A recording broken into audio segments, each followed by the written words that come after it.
my next guests are us today. Got Vance here. I'm here. Anita's here.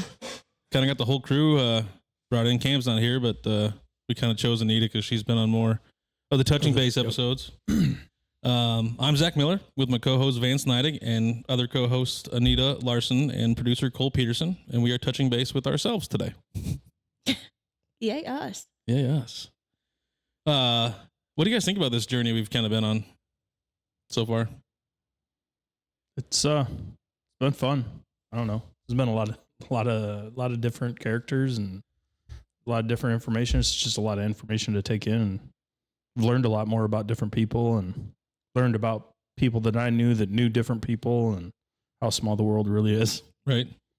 Kidding. What about you? I would say that it's really opened my eyes to the kind of talent and various things that exist in this community that I really didn't know about before.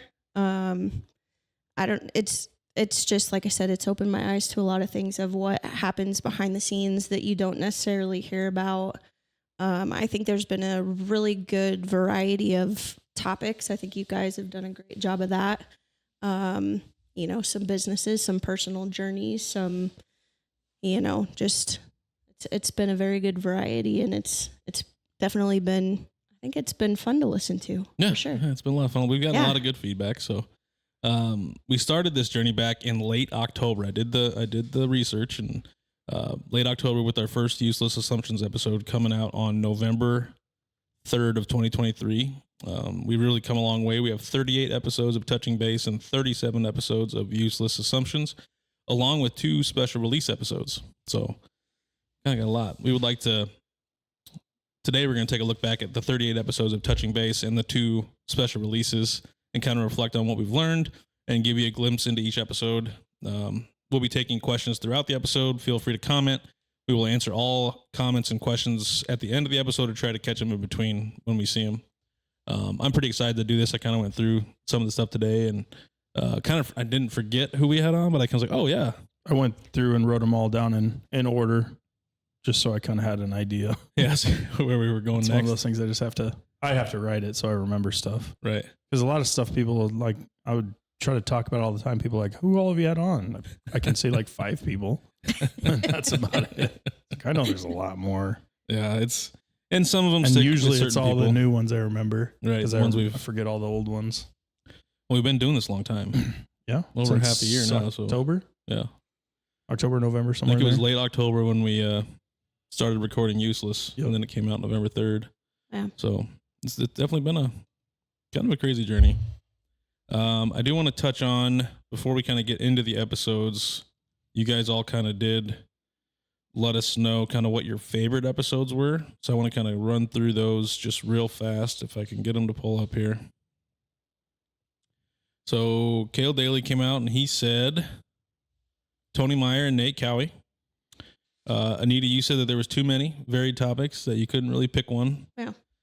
Mark McKibben came out. Way to just sit on the fence. I know. I was like, this is really helpful, I'm sure. Mark McKibben came out and said Chase Carter and Dr. Jose Nuno. Brody Granster said outside of his people that he already knows would probably be Nate Cowie and John Hausman. So there's another new one there.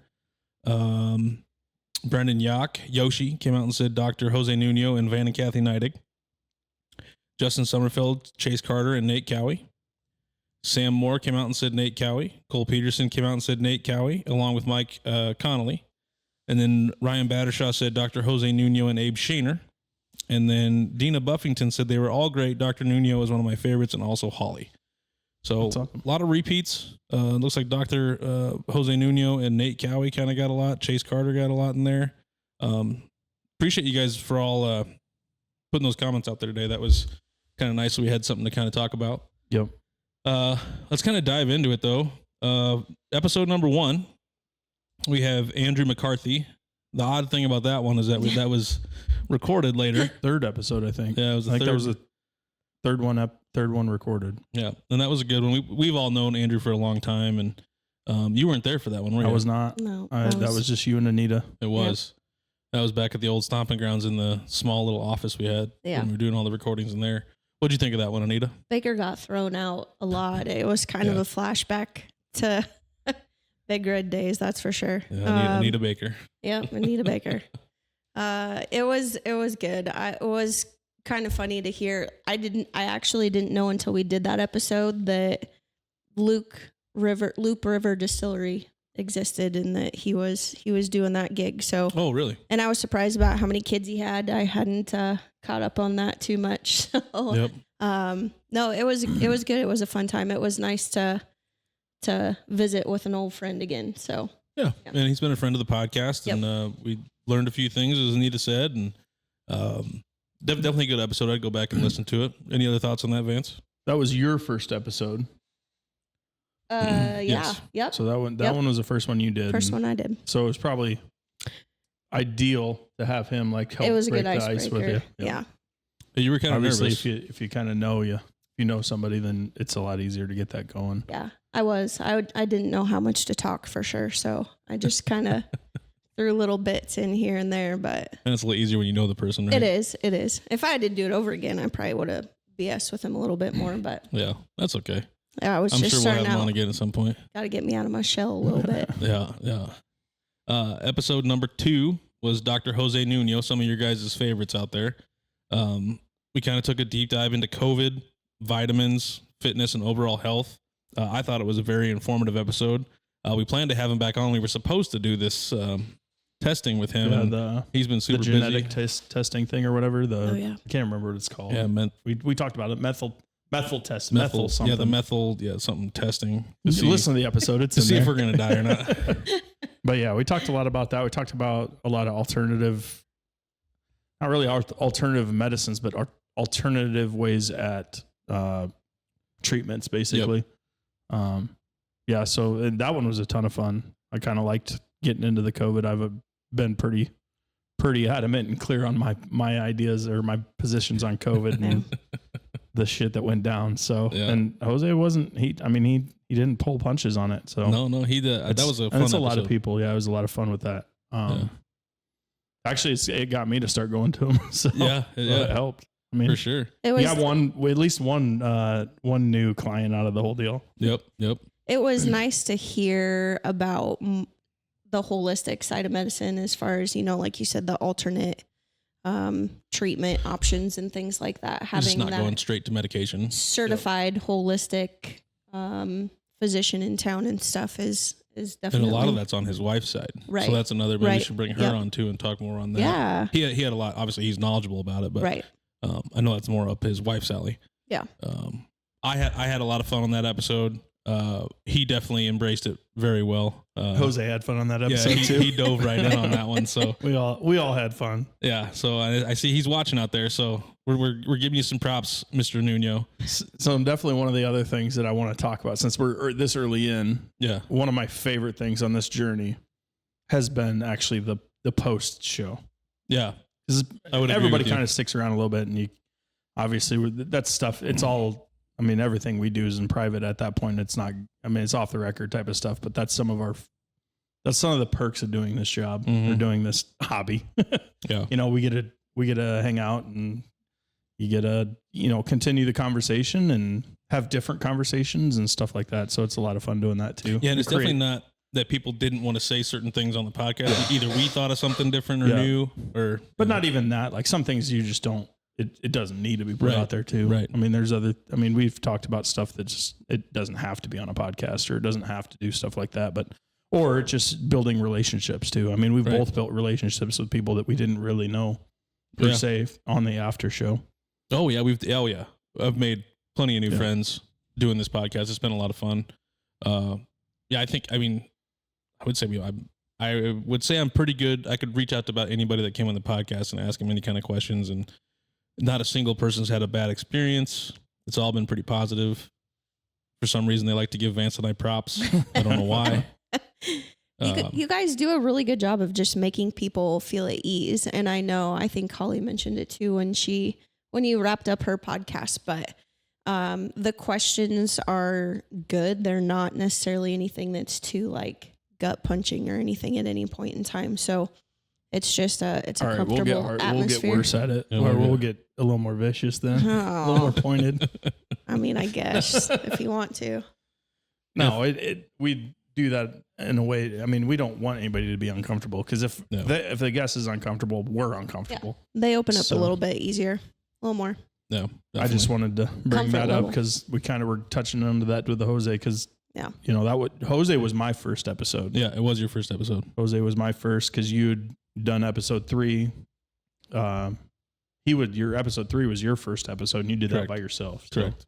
which we're going to get into. But yeah, so that was my first foray into this. It wasn't my first. We did Useless before. We did 2 I or think 3 we started episodes. Useless before we Yep, started a couple touching weeks base. beforehand.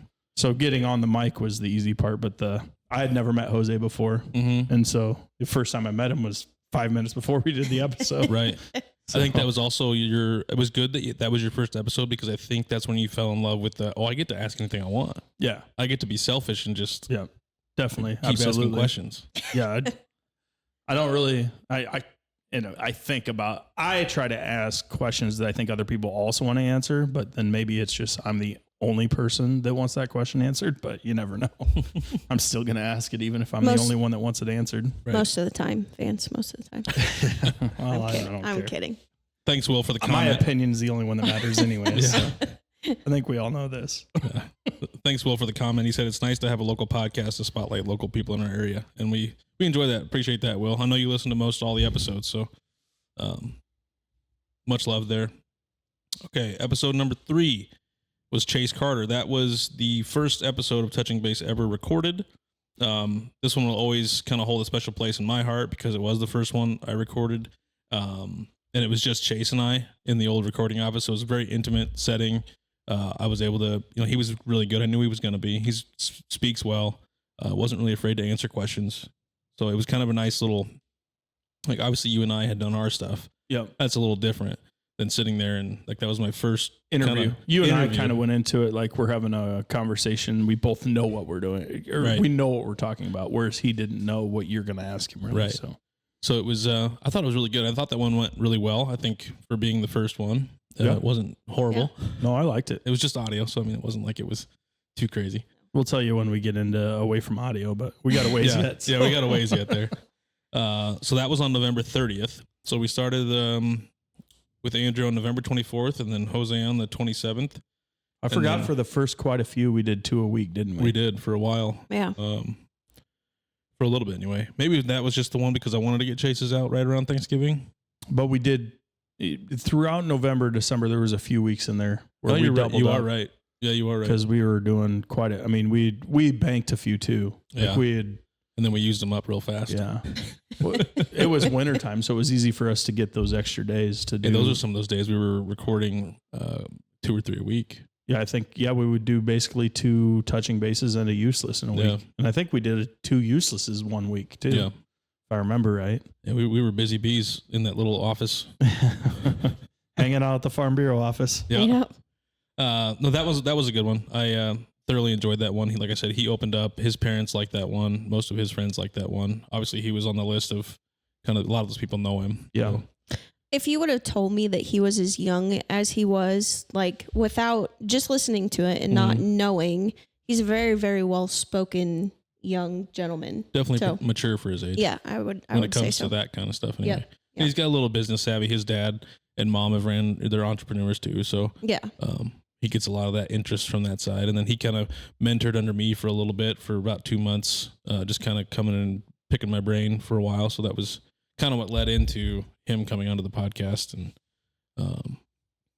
another really good episode. I really would like to encourage people to go listen to that one if you haven't already. Then we're jumping into number 4, which I, for some reason, didn't think he was this early, but Abe Shaner. I didn't either. Yeah. But so I don't think it was the 4th one recorded, but he might have been. I'm trying to remember exactly how we did that. But we also did kind of make the decision early on. We knew we wanted to also help get people that could help us. Right. You know what I mean? Like we did it on purpose. Like Yeah.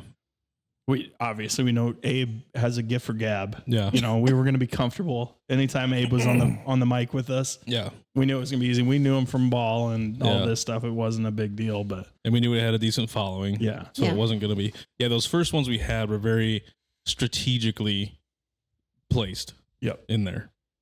So some of them worked out, some of them didn't as far as gaining new followers, but that was we also wanted to get ourselves better doing it though too. Right. Like part of it was like, we don't want to have a bad experience that early. Cause if we have a bad experience that early, then you kind of put that in the back of your head. Like, this is not what we want to do. Right.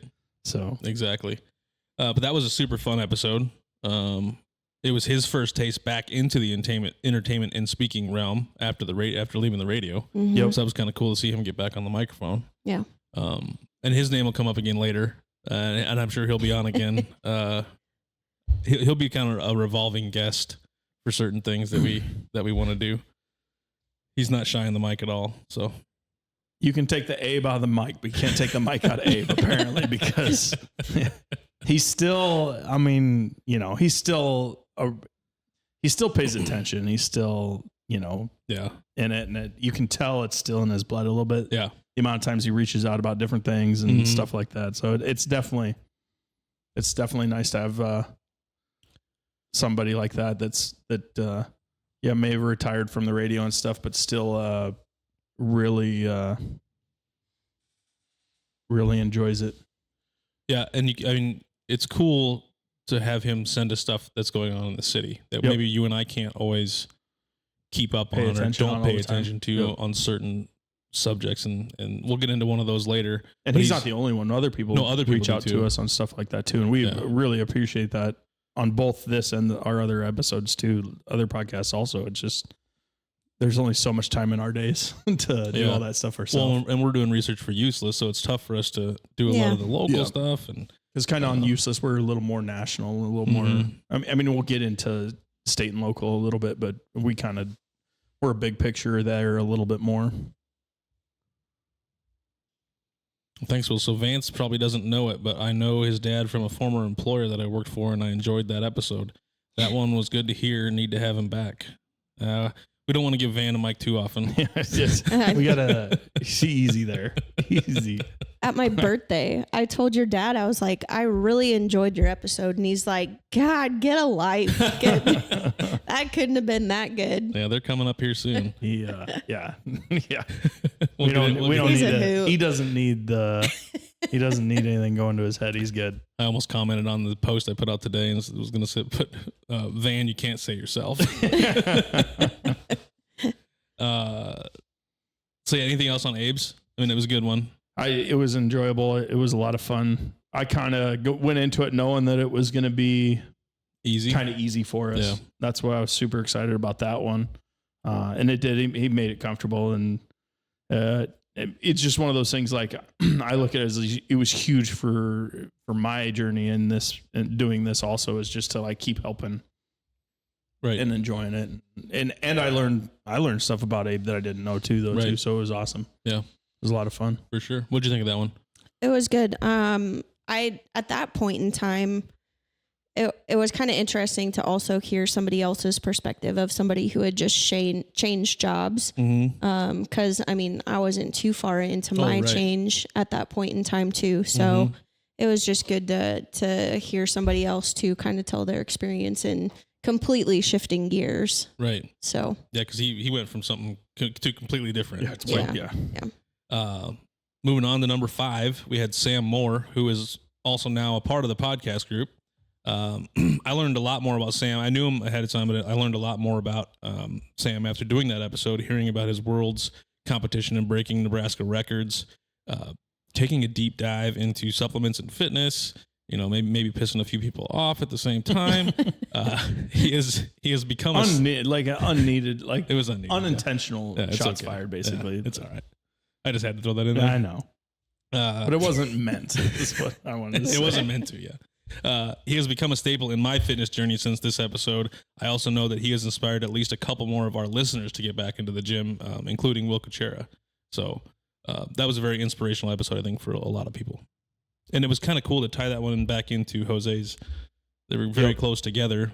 And yeah, because it was right in yeah. the same time frame we were doing that, and yeah, it made a huge difference that way. No, I'd never met Sam. Great guy, great man, and everything. When I met him, and I've not had a bad experience on here, and every single one's been fun. And like I said, I say it all the time on every episode. It's selfish of me. I just keep learning more and more and more. Right. Like I don't care what person it is. I'm going to learn something about them. So. Right. Exactly. What about you, Anita? Did you like that? What'd you think about that one with Sam?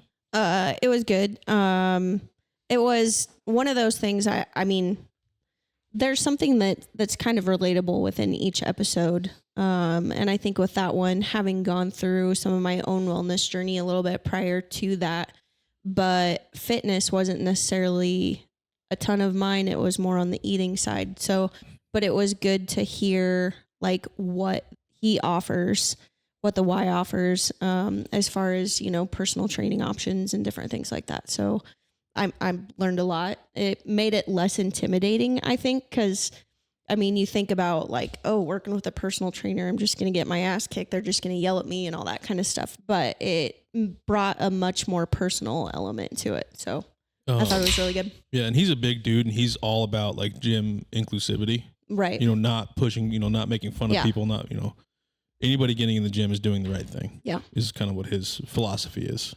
Yeah. Well, yeah. If you're going to make any attempt, you don't even have to get in a gym. And I think we talked about that on the podcast, and he was kind of on that too. Is like, as long as you're just doing something, like nobody's ever going to, and if anybody does, they're a shit person. But if anybody puts you down for just trying, who cares what they do? Right. You're better. You're doing it for yourself anyways. Right.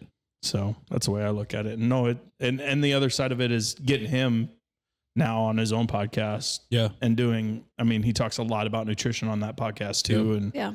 And staying healthy and working out and stuff like that. And that episode is what sparked him and Kale to want to do the TNT Boys in the first place. So getting on a podcast is what kind of made them want to come talk to me and start their own thing. And that's super cool. Yeah.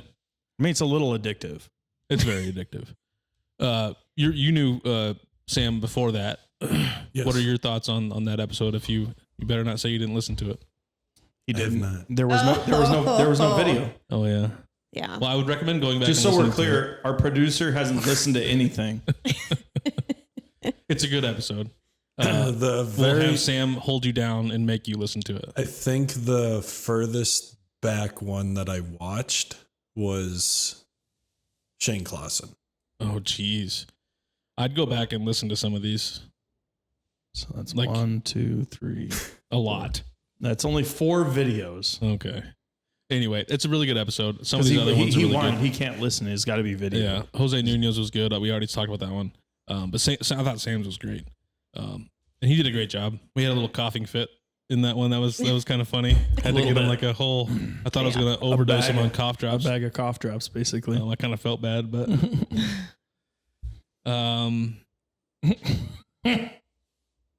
Cole sounds a lot shorter. Definitely a lot shorter on audio. Yeah. That's what.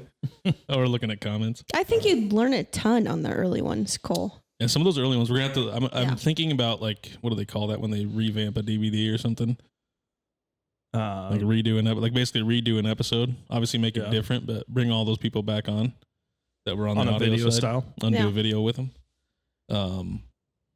So moving on from that is the one thing that like I think at least on actually on all of them, because really the only if you don't know these people, the only pictures we have that kind of showed who these people were in the picture that we would put on our Facebook post. Yeah. And we'd usually find a picture for these people. So, and maybe that would help, and maybe that some people don't see that stuff, they didn't know who the person was. So it is a lot nicer to put a face to it. To me, it doesn't bother me at all because, I talk about it a lot. I've been a podcast listener for years. Yeah. Like I bet 10, 15 years I've been listening to podcasts. And just recently when I started doing the video side of it, then I was like, oh, that's what that looks like. Yeah. No idea that person looked like that, Right. that type of stuff. But that is the nice thing. You and I were both podcast listeners. I think that helped us kind of know it. Kind of have an idea. Well, also put the bug in there. Yeah. Like, yeah, this would be fun. Yeah, for sure. I'm kind of the opposite of Cole. Like, I listen to a lot of the like initial ones when I would drive in the car, but there's something about when I know there's a video, I have to watch the video. And so it's my time pockets to watch. Some of those are a little different than when just listening, but I don't know. That's just my personality type. If I can actually see who's talking and watch the engagement, Right. I'll totally do that all day. For sure.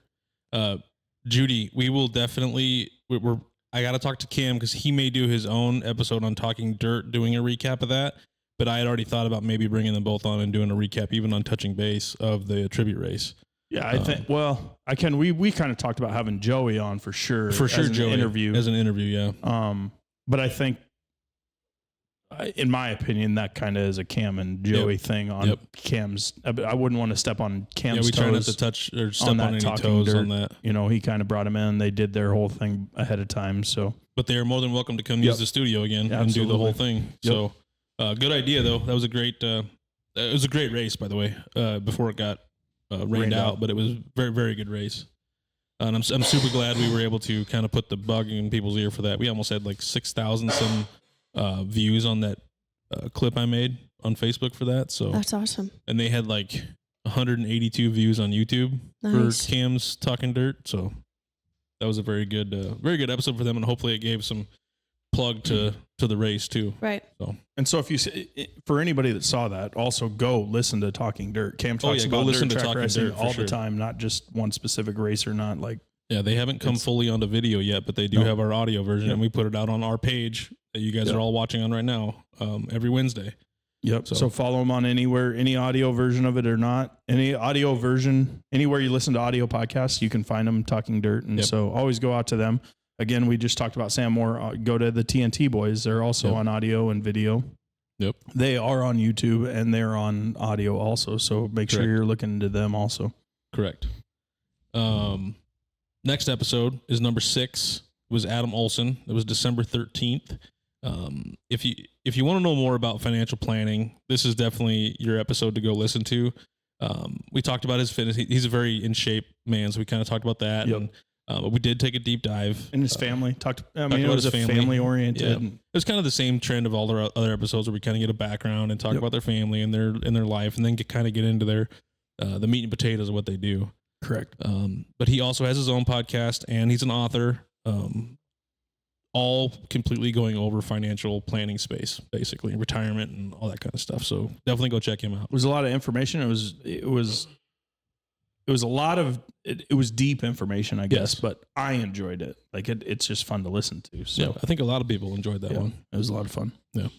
It was nice too that he is so open and willing to offer his advice too. Yeah. Some people are like, nope, you gotta pay to be able to get my knowledge or whatever, but he was very open about it. So that was awesome.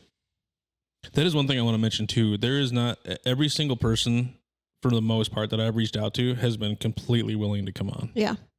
Which I think has been awesome. Yep. Granted, it helps either knowing somebody that knows them or whatever, but still, there's only been maybe a handful of people that have said no. Yeah.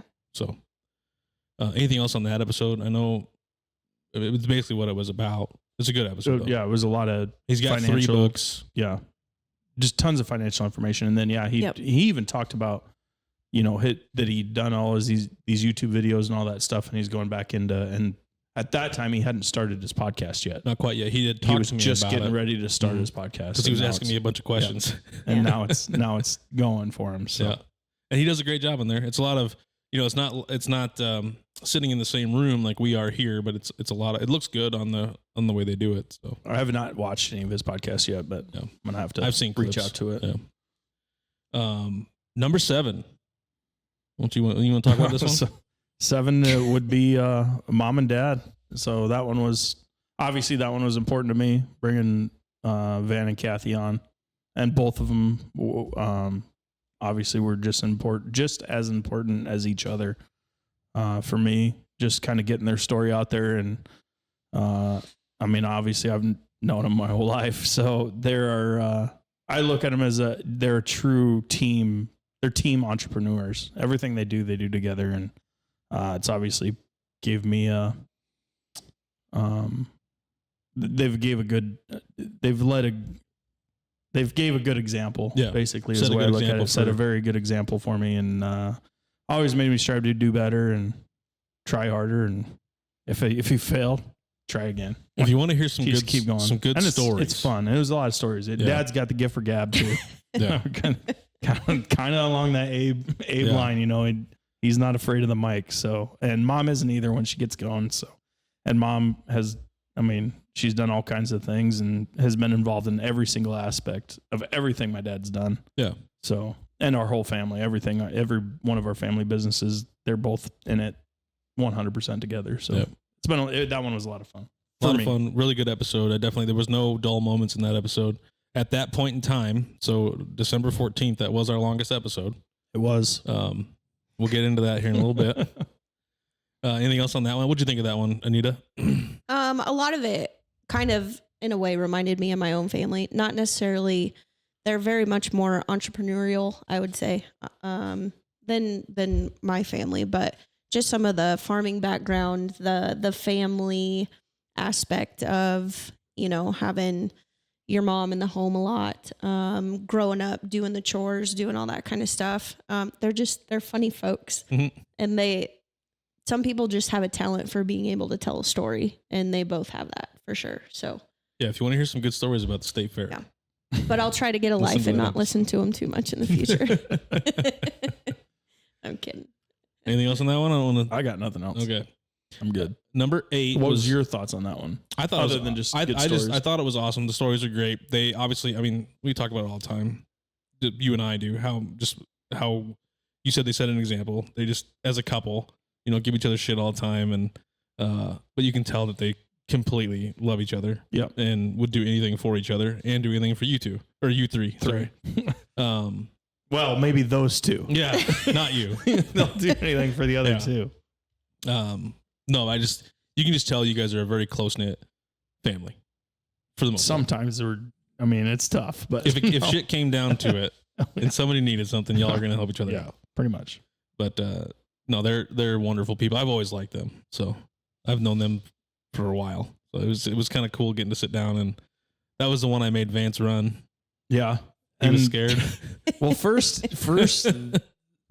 he says, "Get me some information." So I got him some information, and they were halfway question form, halfway bullet form. It was just bull. And he goes, "Well, you can just run it." I was just like, "All right." So some of my questions turned out to be statements. So tell me more.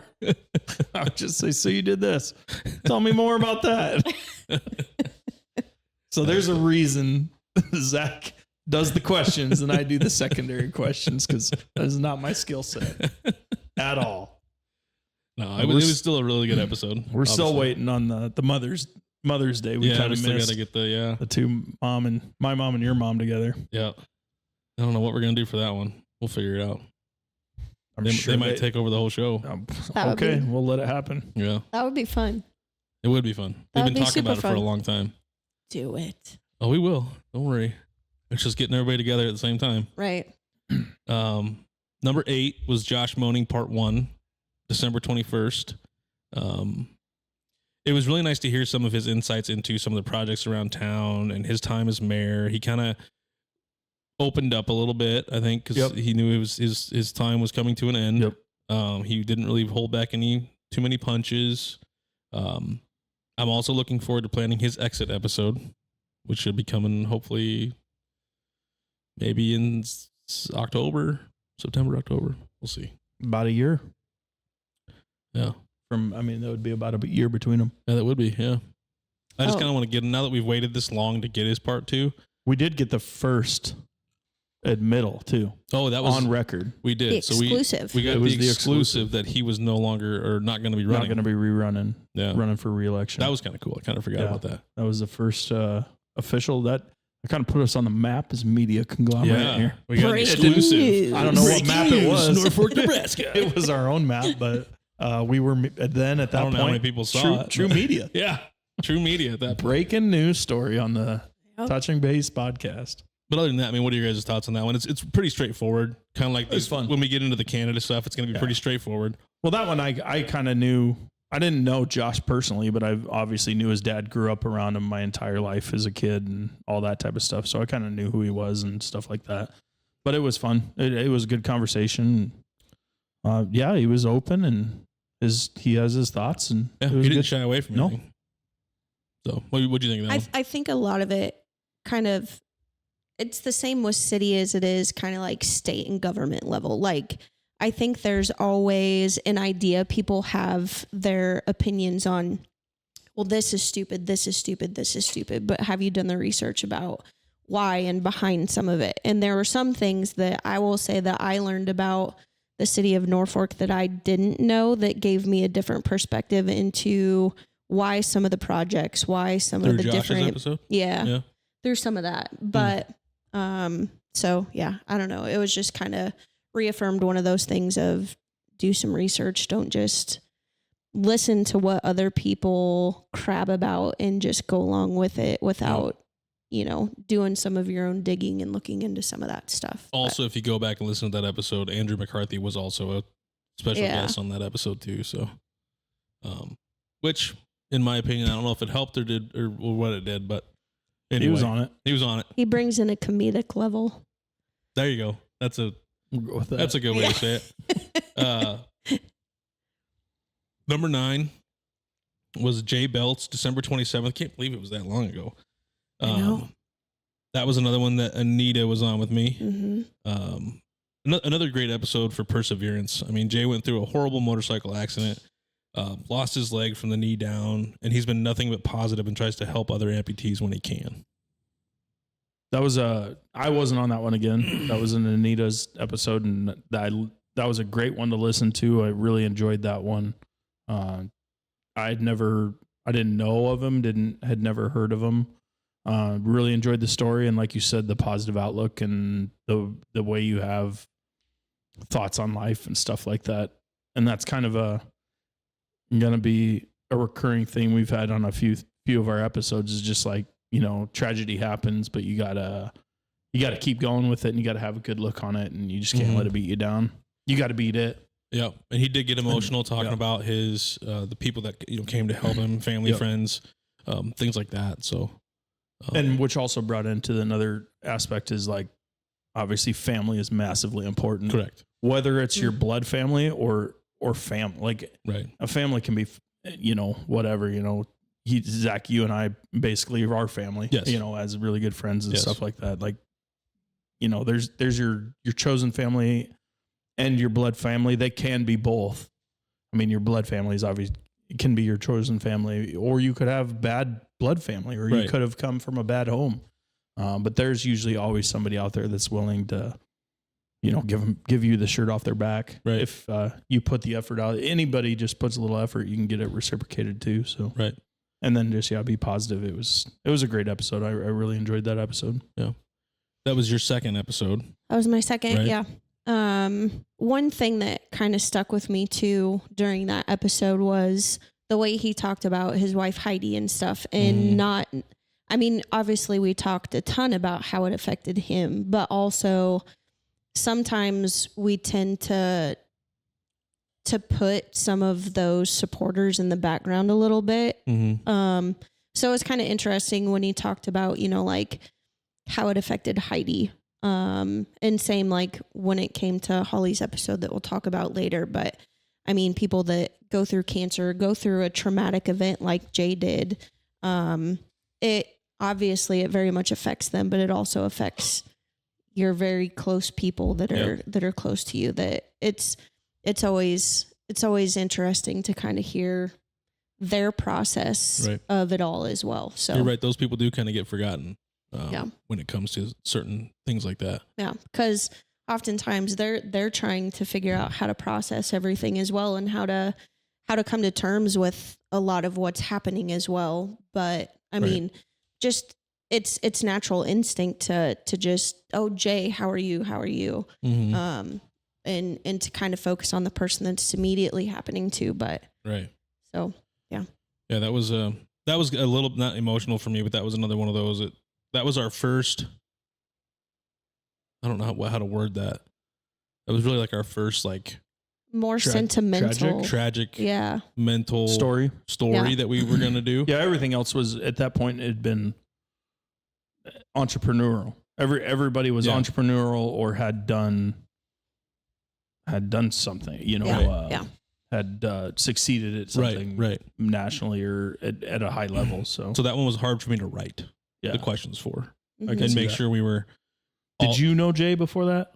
I had met him once prior to that point. So I had learned a little bit more about, I have some cousins that do food trucks and stuff like that. So we started talking a little bit about, you know, JJ's Kitchen and things like that. So we had talked a little bit about that, a little bit about his accident, but yeah, it was just probably like a half-hour meeting or something prior to when he said he would do the podcast. So, and you had obviously known them, yeah, very well. So, for a while, about a year. Okay. Before that point, yeah, kind of knew his story. Yeah, I knew his daughters a little bit, not like just knew of them. I mean, there was quite a bit of crossover with the like you insurance, and then with Kai and his wife and daycare and all that stuff. So, but yeah, that one was that was definitely a harder one. One of the first ones that I was like, I had to really think about how I was going to ask the questions to, one, get the answer that we wanted, and two, not completely make them break down. Like that's the balance I have to do when writing some of these episodes, is not put somebody over the board, you know? Yeah. Anything else on that one? Another really good one. Number 10, Danny Orwa from 411. The longest episode we've ever had. Danny's very competitive, and I made the bad decision to tell him how long the longest episode was, and he wanted to beat it no matter what. So we beat it. And we beat it by a long shot. Still a good episode. It was full of a lot of good information. There might have been a little bit of information there that, you know, wasn't needed or whatever. Yeah. It was still a good episode. It was still a good episode. Yeah. And it kind of, there was only like a little lull there. I don't know, 10, 15 minutes. And then towards the end, we got back into it. Yeah. So, but yeah, we had to beat it. And we beat it. And He's another one that likes to tell stories. Yep. 100%. 100%. It was a great story. I enjoyed the shit out of that episode. Like the stuff I learned from, I'd never met. Again, this is another person I never met. You want to tell? I have the one story in here that I was going to tell. Do you want to tell? You can tell that one. You go ahead. You like that one? That was my favorite story. That's of all these, out of all these podcasts, this is in all honesty, now I'm trying to, because I'm thinking about, now I'm looking at the list. I was like, well, there's a story here, a story here, a story here. But it's one of my favorite stories that we've got out of all these podcasts is when we talked about, so Danny does not drink, right? He's, he just doesn't drink. So he had some non-alcoholics with us, you know, because Zach and I have to have our drinks and Danny didn't want to make us feel bad. So he had his NA Guinness. He had some NA Guinness with us, one or two. And it was a really good time, but we kind of got into, you know, he used to drink and party and when he was working in kitchens, and why he quit drinking. And it wasn't because he did anything stupid. He just said he went to a bar and he asked for a shot of the stuff on the top shelf. It was like a $46 shot, took a shot and never drank again. Mm-hmm. That just baffles me. That's just right there. Just like, well, why spend $46 on a shot? And I get it. I think 100%. It might have been 60. It was a lot. I don't remember. It was a lot for of some money. reason the number 46 sticks in, right. but maybe it was 64. But it was a lot of money for one shot. And it's like, geez, crazy. Especially, I think if I remember right, it was in Rapid City. It was in Rapid City, yeah. Which it's in the middle of the country. It's the middle of nowhere. So, you know, it's not like it's Nobu or something like that. So, you know, it's not way overpriced. I mean, obviously at 46 is overpriced, but no, I really enjoyed that. And I kind of want to touch back in where you were talking about the way Jay talked about his wife. Danny talked about his wife a lot too. And like we've had a recurring theme, whether somebody's gone through some tragedy or somebody's an entrepreneur or somebody's doing anything, their partner and or family has always been a central focus of everything they've talked about. Mhm. And we've not had anybody not give massive credit to either their family and or their partner. And it's a testament to, you can't go about life alone. No, Like right. you can, I mean, if you really are alone, you can win, but, have a supporting cast is huge. And you don't even need to call them a supporting cast. I mean, they can be your complete partner. And Right. I mean, you do it together. Right. But I really wanted to, the way Danny talked about his wife, and she was involved in everything. And so I kind of wanted to touch on that too. It's a very, very good episode. I definitely encourage people to go listen to that one. What are your thoughts on that one? It's always interesting to me to hear the stories about how people come to live in Norfolk, Nebraska. Right. So, that it definitely did take me a few sittings in the car to get through that one. Not only coming from the United States to Right. or you're already here to Right. Norfolk, Nebraska, coming from Africa to be ending up in Right. Norfolk, Nebraska. Right. Yeah. So that was Which kind of goes back to Jose too. Right. Mm-hmm. Right. Correct. Yep. You're So- right. Yeah, so completely it's fun right to on hear that those one. stories. Kind of forgot about that. Huh. Yeah, good stories there. Moving on to number 11 that came out on January 11th was John Houseman. Another incredible episode. Turned out way better than I thought. I shouldn't say it like that. Jesus. John, you Sorry, call, John. You call Zach a friend? Sorry, John. God. I'm going to tell him the next time I see him I knew. Oh, you just took shots from Zach on our last episode. I knew it was going to go well, but it went better than I thought it was going to. Let's put it that way. John's a local physical therapist and owns Houseman Physical Therapy here in Norfolk. We had a great discussion about his profession and also discussed losing his daughter, which was a tough conversation with him. But talk about a great outlook on a bad situation, how he explains it. I'm not going to talk about it because I want people to go listen to him explain that situation. But John's a great human being, in my opinion. So I was looking down at my list, and right when I said my favorite story, I saw that. And then that next story literally went right through my mind. I was like, ooh, that's hard to tell. So and that one I'm not, like you said, I don't want to tell that story. You got to go listen to that episode. And the way he talked about that it's something I didn't know.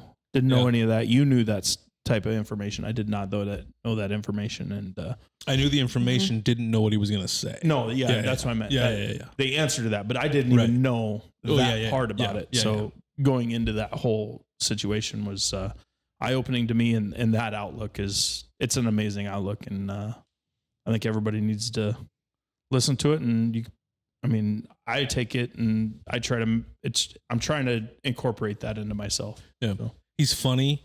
Oh yeah. He was serious when he needed to be. It was just all around just a good episode. Fun. Yeah. What'd you think of that one, Anita? It was, I missed a few little bits and pieces of it, but, and I can say I've never actually had to have physical therapy for anything, but just his demeanor and stuff. I mean, he's very, open, easy to get along with. I would the way foresee that. Spoke about physical therapy too. Right. And how he approaches it is a big key to that too. Yeah. In my opinion, people should want to go see him. Right. The way he didn't badmouth anybody in town in any specific way, but he gave us his approach to how he does physical therapy. Yep. I know where I'd go if I need it though. Yeah. So. Kale says touching base has been great for the community. It helps give people a chance to tell their story and perspective on things. Appreciate that, Kale. Mark, I've been impressed on how the restaurants handled the pandemic and the episodes in John's home made me tear up at work. Yeah. That was, you're kind of getting into it there, but yeah, it was a good episode. Moving on to number 12, Chase Calkins, January 18th. He's our resident meteorologist. Anytime there's something going on, I know when it's serious when he shoots me a text message.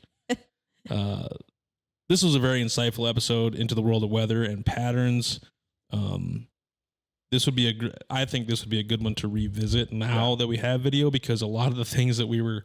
Mm-hmm. This was another one I wasn't in. It was you and Anita. Yeah, it was me and Anita on this one. And I definitely want video on this out. Like I want that. I need this video, this episode in video. Yeah. Like now I'm Cole over here. but I Yeah. definitely need this one in video. Yeah, so we were looking at a lot of his research on the computer screen. Obviously, not a single person could see it. He was one of those I had on, like I had Speaks him in my, very smart. he speaks very smart, but he was one I had on our list, and I was trying to wait until video. Yeah. And we've had a few times where people have either rescheduled or canceled or whatever, and I knew I could get him. Yeah. And I'm just like, Just okay. Sometimes you got to we've had to pull the trigger and just do what we got to do. So. Yeah. So that was one of those, but and I've already talked to him about bringing him back. He wants to come back. He actually almost tossed around the idea of doing like either a monthly or weekly weather show for us. That'd be awesome. In some kind of way, shape, or form, whether it's a 15-minute or 10-minute little, here's the weather right now or whatever. I know before we had the Relay for Life event this year, I was like, see if he can tell us what the weather's going to do. Yeah. Because it seems like it never fails. And he was pretty much spot He was on accurate, with all of it. Very accurate. Yeah. Yeah. Time and everything. That was kind of crazy. Mm-hmm. Another one of those, I'm going to tell you to go listen to it. It's like Mark said he said it's a good episode. Got lost in some of it. Visuals would be better. I would completely agree, but the information's still there. Yep. In my opinion. Such a smart dude. Super smart when it comes to that kind of stuff for sure. Yep. I mean, he's a smart guy all around, but Yeah. Yeah, he's another good one. He doesn't live too far, so he could just walk here and we could do an episode anytime. Number 13. I've been kind of waiting to talk about this one because this is another one of those that's kind of close to the chest now too, with kind of how things have turned out. But this one was Cameron Meyer, January 25th. Still can't believe that one was that long ago too. That's been a long time. Yeah. He's now one of the hosts of Talking Dirt. We've talked about him previously. This episode also sparked him to ask us about having his own show, Talking Dirt. Obviously, he loved it so much being on Touching Base. This was a great episode about racing and being an entrepreneur. Cam does a great job on his podcast, and you can tell he's very passionate about racing. In which he came on because he was a listener. Correct. He reached out. Because I had him on the list, didn't know when I was going to reach out to him. He reached out to us and said, hey, love what you guys are doing. Didn't ask to come on the podcast, but that kind of sparked me to get him on sooner than I had planned. And then did that get us back? Because him and I had been friends previously, kind of like same way you and I have kind of gone in the past. And now we're hanging out all the time. Yep. It's kind of cool how things can respark even because of the podcast. Yeah. Another great episode. He's very, very knowledgeable about racing and tools, and I don't know. I thought it was great. Yeah, I didn't know him. Had never known him before our episode on Touching Base, and learned tons of stuff about him. I enjoyed, being a kid and hearing his stories about racing and all his other information, and I had a great time. And then it's obviously it turned into him having his own podcast. We've had him on our Useless Assumptions a few times. Yeah, he swings in quite a few times. Yeah. He's filled in for me. He's filled in for you as a host. He's even filled in as a producer on Touching Base. Yep, he's filled in as a producer on. I forgot about that. He's done Touching Base too. He's kind of done a little bit of everything for us, and no, it's been awesome having him on board with us. So that was such a no-brainer when he asked us to do his own. I was just like, yep, no way. Yeah, go ahead. Let's do this. There's no way I'm going to say no. And then the other side of it is they touch on two things that I think are really cool information, but it's something I'm probably not going to talk about. Right. Because I don't know enough about it, and I probably don't love it as much as they are. And they have the expertise in what they do too. So that's another thing that's pretty awesome about that. Right. Which is makes it easier for us to not step on each other's toes either. Correct. That's why, I really enjoy that. Yeah. We got something for everybody. Everybody. Anita, what did you think of Cam's episode? You had known Cam previously, right? Yeah, I think he played sand volleyball with us. And then, because I remember when he actually made that career shift to start his tool truck. So, from Norfolk Auto to... Yep. So it's been fun to see how he's settled into that. And every time I see the truck drive around town, I know he never sees me, but I'm always like, hey, Cam. He's always in such a hurry to get to all of his spots. I know. So no, it's been fun to learn more about the racing side a little bit. I still need to go out there sometime. I've never been out to off-road, but we're going Friday. Yeah, Mark, you asked earlier Of when they're course. going next, and it's Oh, yeah, Friday. Friday. Because so his feature got rained out of the Joey Hazy Memorial. So he would have been Ray. in the Ray Hazy. Ray Hazy Memorial. He would have been in that feature, and that got rained out. So that's going on this coming Friday. I would if I wouldn't be in a food truck, but Oh, right. Yeah. That's okay. I Some know. other time. Sometime. I'm going. For Gonna sure. go. Will, I'm going to get to your comment here. Side note, shout out to Zach's wife and kids for understanding what he's doing and supporting him when it takes time away from family, but still supporting him, the unsung heroes behind the scenes. Yeah, for sure. I mean, it goes down to what Vance and Anita were saying about Heidi and John's wife, and she's super supportive. She's never really had a complaint about any of that. Sometimes She puts up with me. well, that's the hardest part. That's the hardest. No. Exactly. No, it's definitely time consuming, and Vance and I had to really kind of figure out. Okay, we started going to one touching base a week, one useless a week, where we were getting way too much early on, but we were Yeah. excited. It was one of those things that Super hit us exciting. so. It was a drug. It was cocaine to me. Yeah, like yeah. right on. Seriously, it was. Yeah. It was so. Like when we first started doing this thing, I was like, "Yeah, let's It's like a every drug single day." every time. And it was winter, miserable, Right. and what did we care? You know, it was one of those things. But no, we had to let's let us pick a day, Yeah, just go. yeah, and it made it a lot easier being here and being able to schedule out farther. Like once Yeah. I kind of got an idea of how to ask people, and we could really get a calendar going and pick a day and Get in a routine a little bit. yeah, routine, but also just being ahead of the teach game. fans how to use a calendar. That too. We just didn't know. One, I never knew how many people I'd have to teach to use a calendar through this whole process. I hate calendars. Number two was, yes, it was exciting, but I didn't want to have a lull. I didn't want there to be like that first week we missed an episode. I'm like, I'm done. We're gonna quit doing the podcast. And we're screwed now. Yeah. Like we're never gonna get back to it. That was always because my biggest fear. we'd had so many like banked for a long Yeah. time, and then all of a sudden the banked ran out. Yep. And then we had sicknesses and all this other bullshit, and I was like, oh, Yep. it sucked. But no, we've recovered from all that. We really do a good job of trying to keep. Just so everybody, I'll just be transparent. This episode is kind of a throw-in. This is a throw So- episode. There was But it's a good something one. scheduled Yeah, that is not here. but obviously. it's But still here fun. we are. I'm It's fun. I'm Yeah. enjoying this. I think people will enjoy it, and not many people get to see us go live on Facebook. So True. I think people are enjoying that. And I think if people actually do catch this episode, if they have certain interest points, it'll be good for them to just be like, oh, I'm so far behind, so I'm Yeah. not even going to start. But if they hear something that, oh, I would really like to learn more about that or hear that, so I think Most I people think it's listen pretty to cool. it at work, So I Yeah. will in the I will- car. You just brought something up that's actually pretty. It makes sense. I have heard from somebody who shall remain nameless. Zach knows who it is, but whined about us not putting enough information on the Facebook post. Did you see I Oh. rewrote it?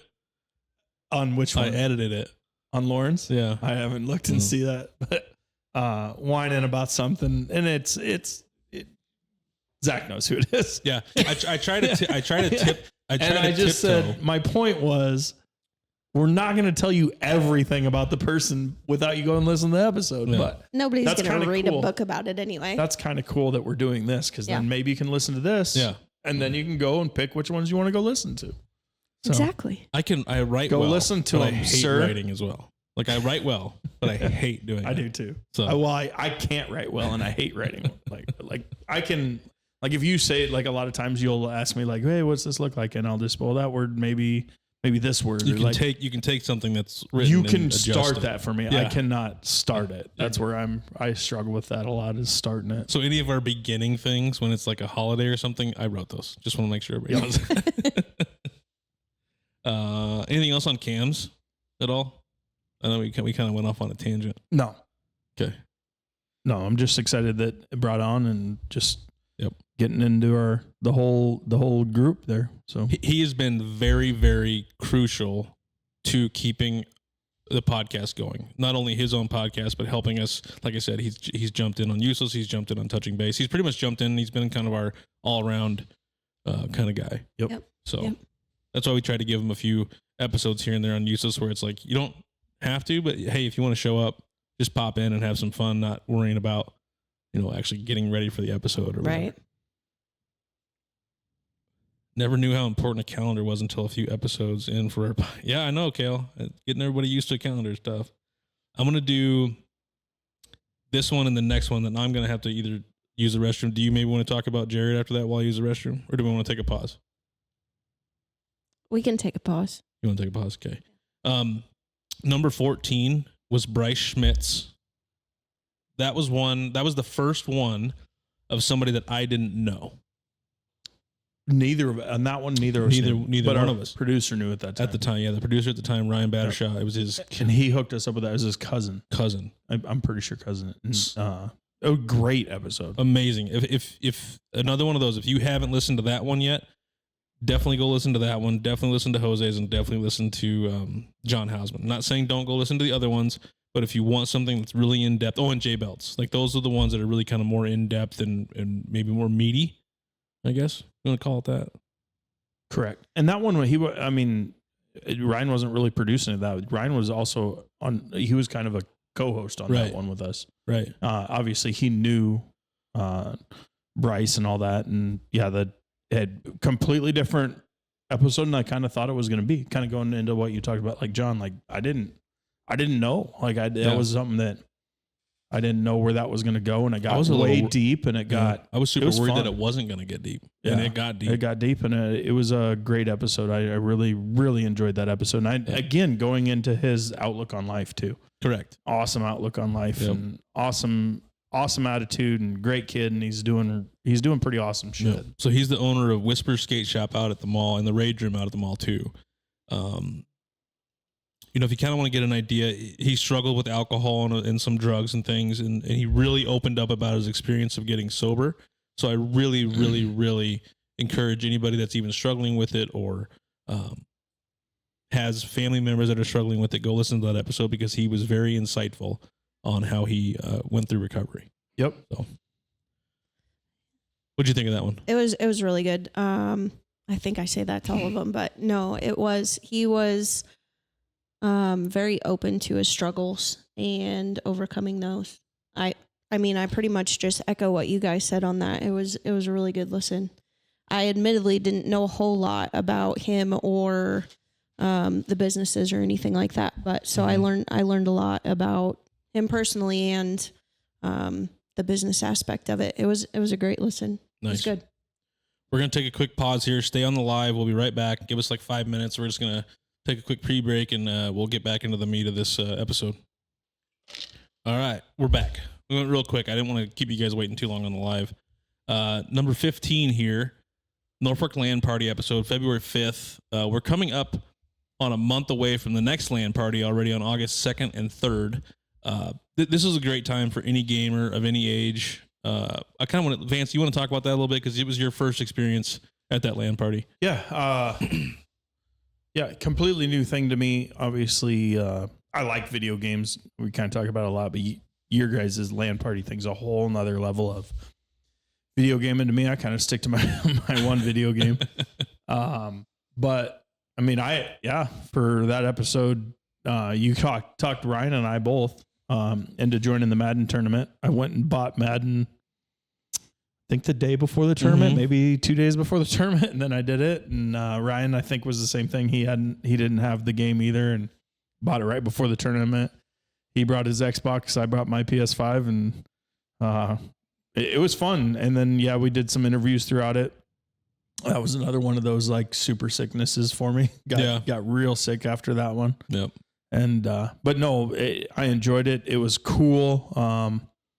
The camaraderie of the entire event was pretty awesome to see everybody, in every age, absolutely from little to young to old, just every single age of person was there, man and women, boys and girls, everybody was competing in something. And even if there was a lot of people that they were gaming the entire time. Yeah. Like I did a lot of walking around. I enjoyed seeing everybody's like setups. Yep. Their computers and, because there's a lot of customization in a computer. My PS5, they all look exactly the same. So there's none of that. But so that was really cool to see, that, people were playing the whole time. And in the middle, I had great internet. So I put my game in. I gamed a little bit, in the middle of games and stuff like that. So that was fun. It's definitely a good time. I think even if you don't want to compete in this one in August, come check it out. Do kind of what Vance, obviously he competed, but just go walk around. Come see what the event's like. I think it's a great event. We want to be able to keep doing it, and we got to keep getting people to show up for it. So if you got kids, send them out. Go listen to the episode, number 15. And it's good, clean fun. Safe, great. Fun. Yeah, safe, clean fun. We got security there overnight for your stuff. Don't worry about your stuff getting stolen. We've got, 10 people on the admin team that were all there, making sure most of the time, making sure everybody's, everything's on a groove. And we've got plenty of other people, not even just the admin team. We got plenty of other workers that are trying to make sure everybody's still staying safe and having a good time. But we interviewed the whole admin team. Each person had an interview, except for, I don't think really, I spoke through the whole thing and kind of gave my opinion throughout the whole thing. So I guess that's one of them. We had, Dave Kastmeyer was on there, Preston Frosch, Nick Wildman, Cole was on there, Yoshi, Brody, Mark. We pretty much had everybody that came through. And we interviewed my son and a few other kids. Yeah, some younger ones. On, yeah. And that was fun. I really enjoyed having the kids on. That's kind of what we really wanted to do that. And we might actually, if we keep doing that, hopefully get more kids involved and getting their voice out there and telling us what they're doing and stuff like that. So. Exactly. It's a good experience for them. Yeah. What did you think of that episode? I caught bits and pieces of it because I haven't actually attended a LAN party yet either. I need to.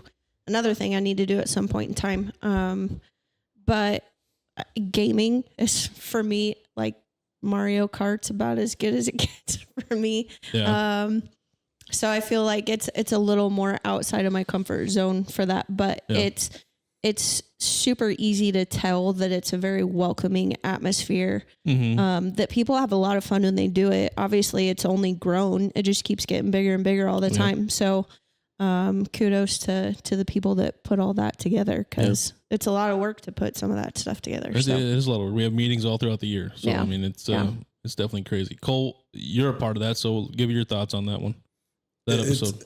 I've been there at the LAN party since the first time. I missed one. I was on the episode a little bit, and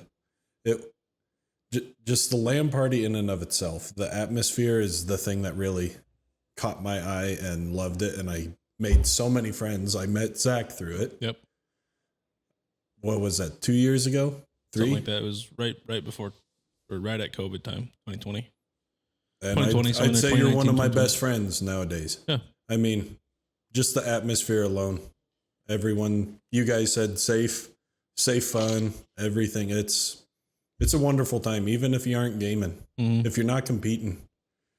Yeah, Kylene just said gaming isn't my thing either, but I really enjoy the entire weekend. So I mean, it's definitely fun. If you are gaming, you'll be tired by the end of it.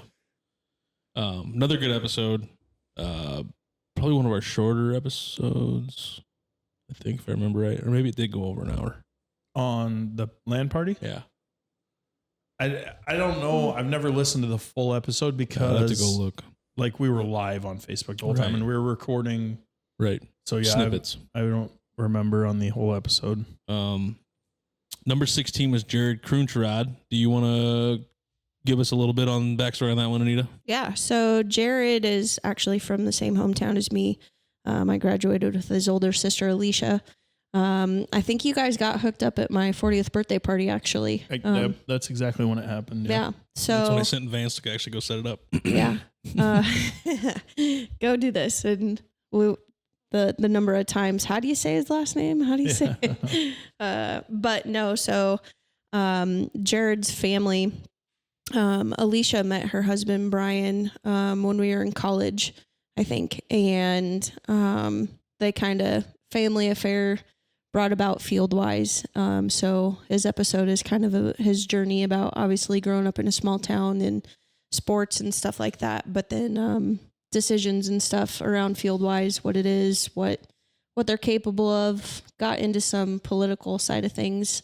I think in his episode a little bit too. We did, yeah. He was very opinionated. Yep. So I learned a lot. I mean, I knew Jared, somewhat anyway, at least prior to that point, but I did learn a lot more about some of his views and different things like that. So I enjoyed learning about the technology. Yeah, for sure. That they kind of came up with, or that his brother-in-law kind of came up with, and he helped with some of the marketing. And we also learned a little bit about some different farming techniques that he's kind of using around here that's different than, I forget what he called it, but growing things that shouldn't be growing in our climate, basically, somehow. And then also during that episode, during our break, found out that he was my new neighbor. Didn't know it at the time. Yeah, that was before we were in that here. was before we were in the room. Yeah. Or we were in the new house at the time. Didn't know he was my next door neighbor. Found out at the old office. Yeah. That was kind of funny. Another good episode. That one I don't think got enough love as it should have. I think I enjoyed it. It was it was informational, and and again, it goes into the family business, the family business stuff. Yeah. He's a good character. I could talk to him all day. He's a great he's guy. Another one that's a good storyteller. Yeah, he's been a great neighbor. He's been good. Yeah. And then number 17, February 15th, some lady that we never met before was on. Huh. February. Oh, yeah. I'm looking at my list. You caught me off guard there a little bit. Huh. Yeah. Who was that? Who was that? Who was that? So, yeah, that was the three of us. Yeah, that was the three of us. That episode. That one got a little deep. It did get deep. That was a fun. That was the first episode recorded at the house, wasn't it? Yes. Yeah. Yeah. Was it? It was yeah, the first. Yeah, we didn't have video yet. We didn't have video. It was the first episode, but we recorded upstairs. Oh man, all the tears On in the that couch. one. Jeez. Yeah, there was tears. We started that one with a shot We did because we Correct. were That on was because we hit 2,000. 1,000 or 2,000? 2,000. 2,000 listens, downloads. Something like that. Yeah, Yeah. we did take I forgot we took a shot for that Took a episode. shot. Um, Benchmark episode. Yeah, I wanted to wait to have you on until we had video. That was another one of those. Yeah. We had to fill a spot. I'm but kind of glad we didn't, so people couldn't see me ugly cry on this thing. But this is another one that was kind of close to my heart. Anita's gone through so much in her time on this earth, and you told a great story, and you were such a good sport through that one because I did ask you. I asked you some hard questions. yeah, the initial first time you asked me to do it, I was like, nope, too soon, because I think I had literally just lost somebody. Yep. Yeah. So the timing of it was a little fresher still, but yeah, it was good. It was a lot of fun. It was different being on the interview side than giving just random feedback here and there and being the one that was in the hot seat, but hot seat wasn't that brutal, but You did a good job. it was fun. I think you don't give yourself enough credit for being a storyteller as well. yeah. Yeah. There was good stories in that one. We had a little light snafu there. Oh gosh, A was light wild. snafu happened that kind of got brought up. Oh. That was That we thought maybe something happened there. Yeah. You'll have to listen to the episode for that. And then yeah. I may or may not have said something that I don't think is what I really said. We'd have to listen to that episode again. If we had video, we just clip it. That was kind of funny. Totally. Yeah. And it was funny because that was more government. What? Don't give it away.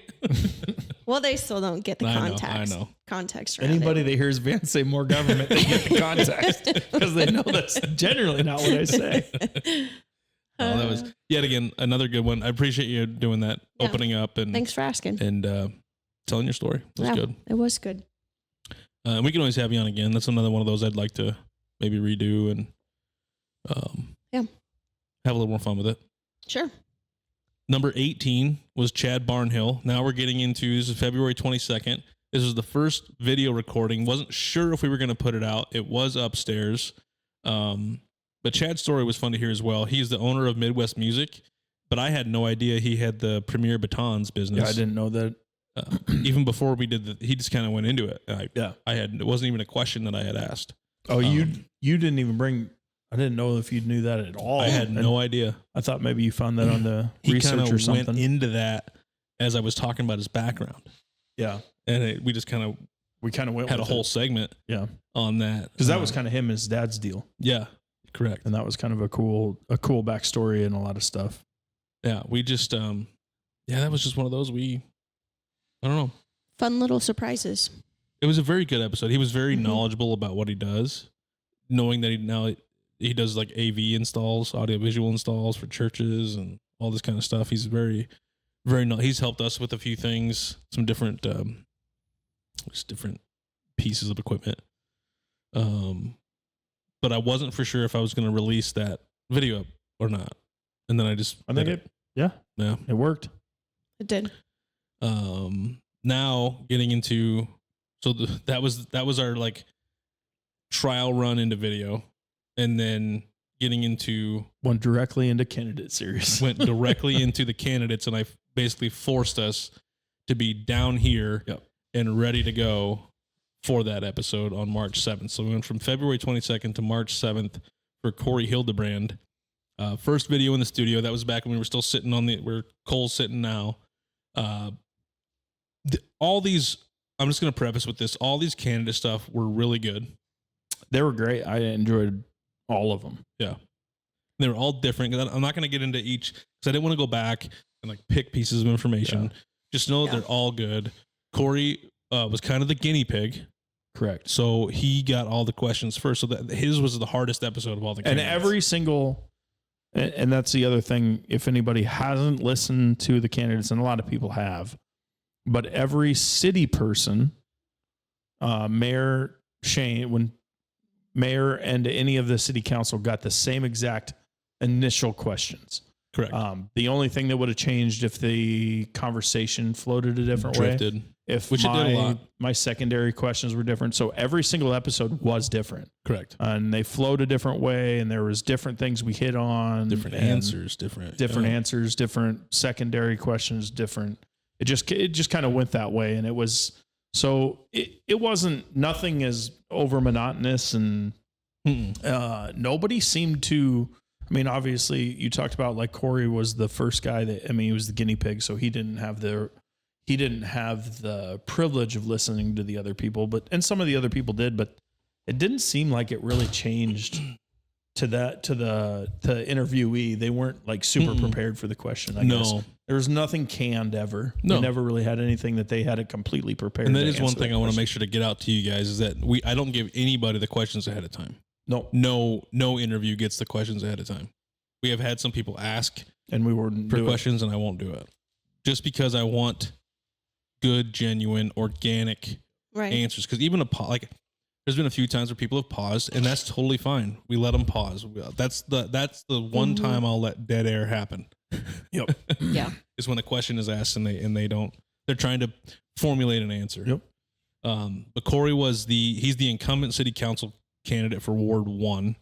And then number 20 was Dave Faust on March 14th. He's running for city council Ward 2. He had served previously, 8 years ago, something like that. Been a while. But obviously there were some things going on in town. Wanting to get back into it. Wants to, shake things up. Vance and I have always said we think that there should be no election that doesn't have two people running for it. Yeah. And that was happening a lot with some of the city council in the last few years, and even a mayor race here or two. Yep. Another good episode. He was very willing to come on. He tried to help us get a few other ones that didn't, but he tried. And I've known Dave for a long time. I graduated with his son, but I thought he did good. Then we interjected a. This was a bonus episode. This was a bonus. This is one of those what I call them special release episodes. We released it on both Useless and Touching Base. Angry White Man Wants to Burn Books was on March 15th. This was a fun episode to cover. This is one of those things that Abe brought to us. It kind of blew up all over Facebook. It did. And but he brought it to me before it blew up all over Facebook. And so Abe Shaner came back on the show to discuss some things that happened at a school board meeting and how the Norfolk Daily News covered it. That's all I'm going to tell you, because I really want, it's not a long episode. I think it's maybe 25, 30 minutes. 30 minutes. Maybe. Go listen to it, because if you ever want to know how easily you can have 3 people in one room that agree on a lot of things, none of us had the exact agreement on how this should be handled. On this situation, we had 3 complete different ideas. Correct. And everything was respectable, and the overall census, I think we agreed on to an extent, and just different ways about it. And nothing was. It was a good, respectable conversation, and we kind of got through it, and we took shots at the local media. We did, for sure. Hence the title. And we're happy with it, and I'll never apologize for that, because they did their job poorly. So correct. That's the way. We wouldn't have to do that if local media would not do their job correctly. That was half the reason why he came to us for the episode anyway, was how it was covered. Yeah. So, and we got into that on the episode, so definitely go in and listen to it. Highly recommend that one. Everybody, that it's 25 minutes out of your day. And I mean, watch the video. I mean, you don't have to listen to the audio, watch the video, and it's fun. We joked around, we had a good time, and disagreed. Correct. And still walked out of there as all 3 good friends. Correct. So. What do you think about that one, Anita? I remember just reading the title and I was like, oh boy, this is good. This is good. No, it is one of those things that, it definitely made me reflect on what my own views and stuff in that particular topic was. There were bits and pieces that I could take away from everybody's points of view that I'm like, I can see that. I can see that. I could see that. Isn't it nice to get different positions when the 3 positions aren't arguing about it? Right. Yeah. Just having a conversation. Right. Mm-hmm. Yeah. No, I thought it was good. Did you listen to that one? Are we back far enough yet? Nope. Right after. It's on video. Right. It's literally on video. I promise you I'm going to watch that one tonight. That sounds really good. Yeah. Now we're getting into where you've been, I think. So number 21 was Shane Clausen. He's the sitting Ward 2 councilman. He's running for mayor of Norfolk, Nebraska. This was a great episode and was also one of our most listened to episodes on YouTube, on any platform. Very informative about TIF and city budget and many different things. He brought a binder. He was ready. He was ready to go when he got here, and he enjoyed our questions. He's had nothing but good things to say about our podcast and about, he's brought us things too. He's one of those that, if something's coming up, he's like, hey, you might want to look at this or look into it. Doesn't try to sway us. No, doesn't try to sway us. Doesn't give me answers. He just says, hey, look into this a little bit if you want to, or don't, whatever. Good episode. Yep. I enjoyed it. And yeah, this also shows you the power, and I'm not knocking anybody else that's been on the podcast, but it shows you the power of sharing. If you want your information out there, it shows you the power of having you and your friends and family share the episode. He did do a lot of sharing on that on his own episode. I mean, he put it on his flyers. That episode had almost 500 listens through all platforms. Yep. So I like how he broke things down too. I felt he did a really good job of that as far as understanding the different levels of viewership that may be out there.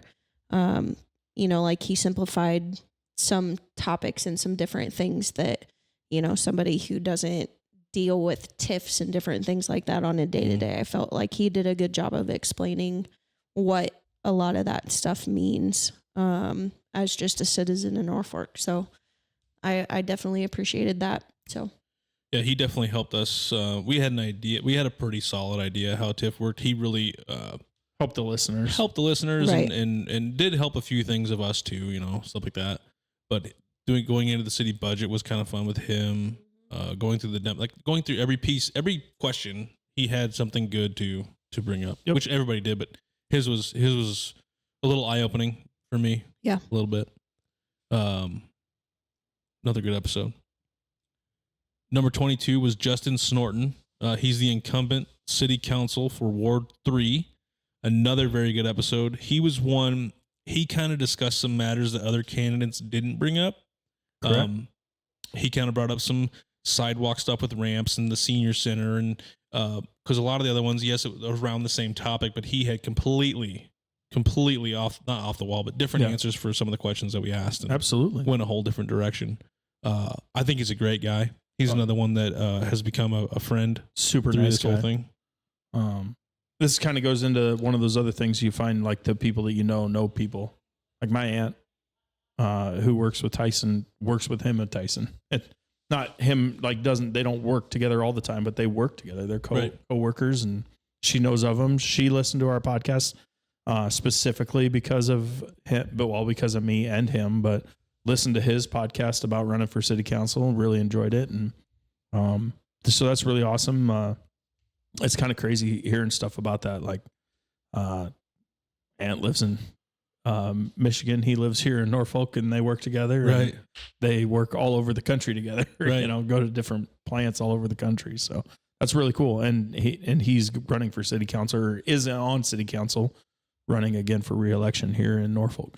Yeah, and he's one of those. He was appointed into his position Yep. at the time, so he's really trying to get his views and things out there. So he wasn't elected originally, but from what I heard of what he had to say, I think he's a great person. Mm-hmm. I think he'd be a come up. I mean, sees me out, shakes my hand, does the same thing to you. I've seen it. Yep. Like doesn't owe me the time or day. Goes out of his way to do that. So correct. Great human being. What'd you think of that episode? I do like how he touched on things that nobody else had. And you mentioned a couple of those things. And it actually made me stop and think as I was driving down certain streets and stuff. I'm like, it's different things, that everyday things that we sometimes take for granted. Mm-hmm. And, but I think that it's cool that there's somebody that's actually thinking about some of those. And I know some of it is people have brought this to his attention. And I think that it's cool that he really takes that to heart, and makes a platform based on feedback that he hears from his constituents and stuff, because I mean, that's part of what his position is. So I thought it was really good. Listening too. Yes. That's very important. Cause he also said, and Vance and I have said this too, if you're going to sit there on social media and bitch about things, Right. their cell phone numbers and email addresses are on the city website. Yep. Right. You can contact your city councilman and get some things going. He said he has not had very many phone calls since sitting on city council. So, and he seems very personable. Like huge. Obviously, he's very personable. So I don't know. Did we talk about? We'd have to listen to the episode. I don't remember if we talked to. I mean, it wasn't a great time for him either. I think we talked about that. We right? did talk about it. It was very early on his podcast, or was that you and us? He was going through some stuff also. Yeah, he was going. I don't want to bring up what it was, but he was going through some stuff literally right before the podcast. Yeah, like the day, and still took the time out of his day to do what he did. Great respect. So yeah, for sure. Next one is number 23, Thad Murin, April 4th. He's the incumbent in Ward 4. Another good episode. Another one of those where we had a good time afterwards, kind of spitballing and talking about different things. It ended up being a pretty late night. It did. But it was a lot of fun. He's, again, a lot of these people are in jobs where their job knowledge can come into, same with Shane, same with Thad, same with Justin, can come into being a city council member.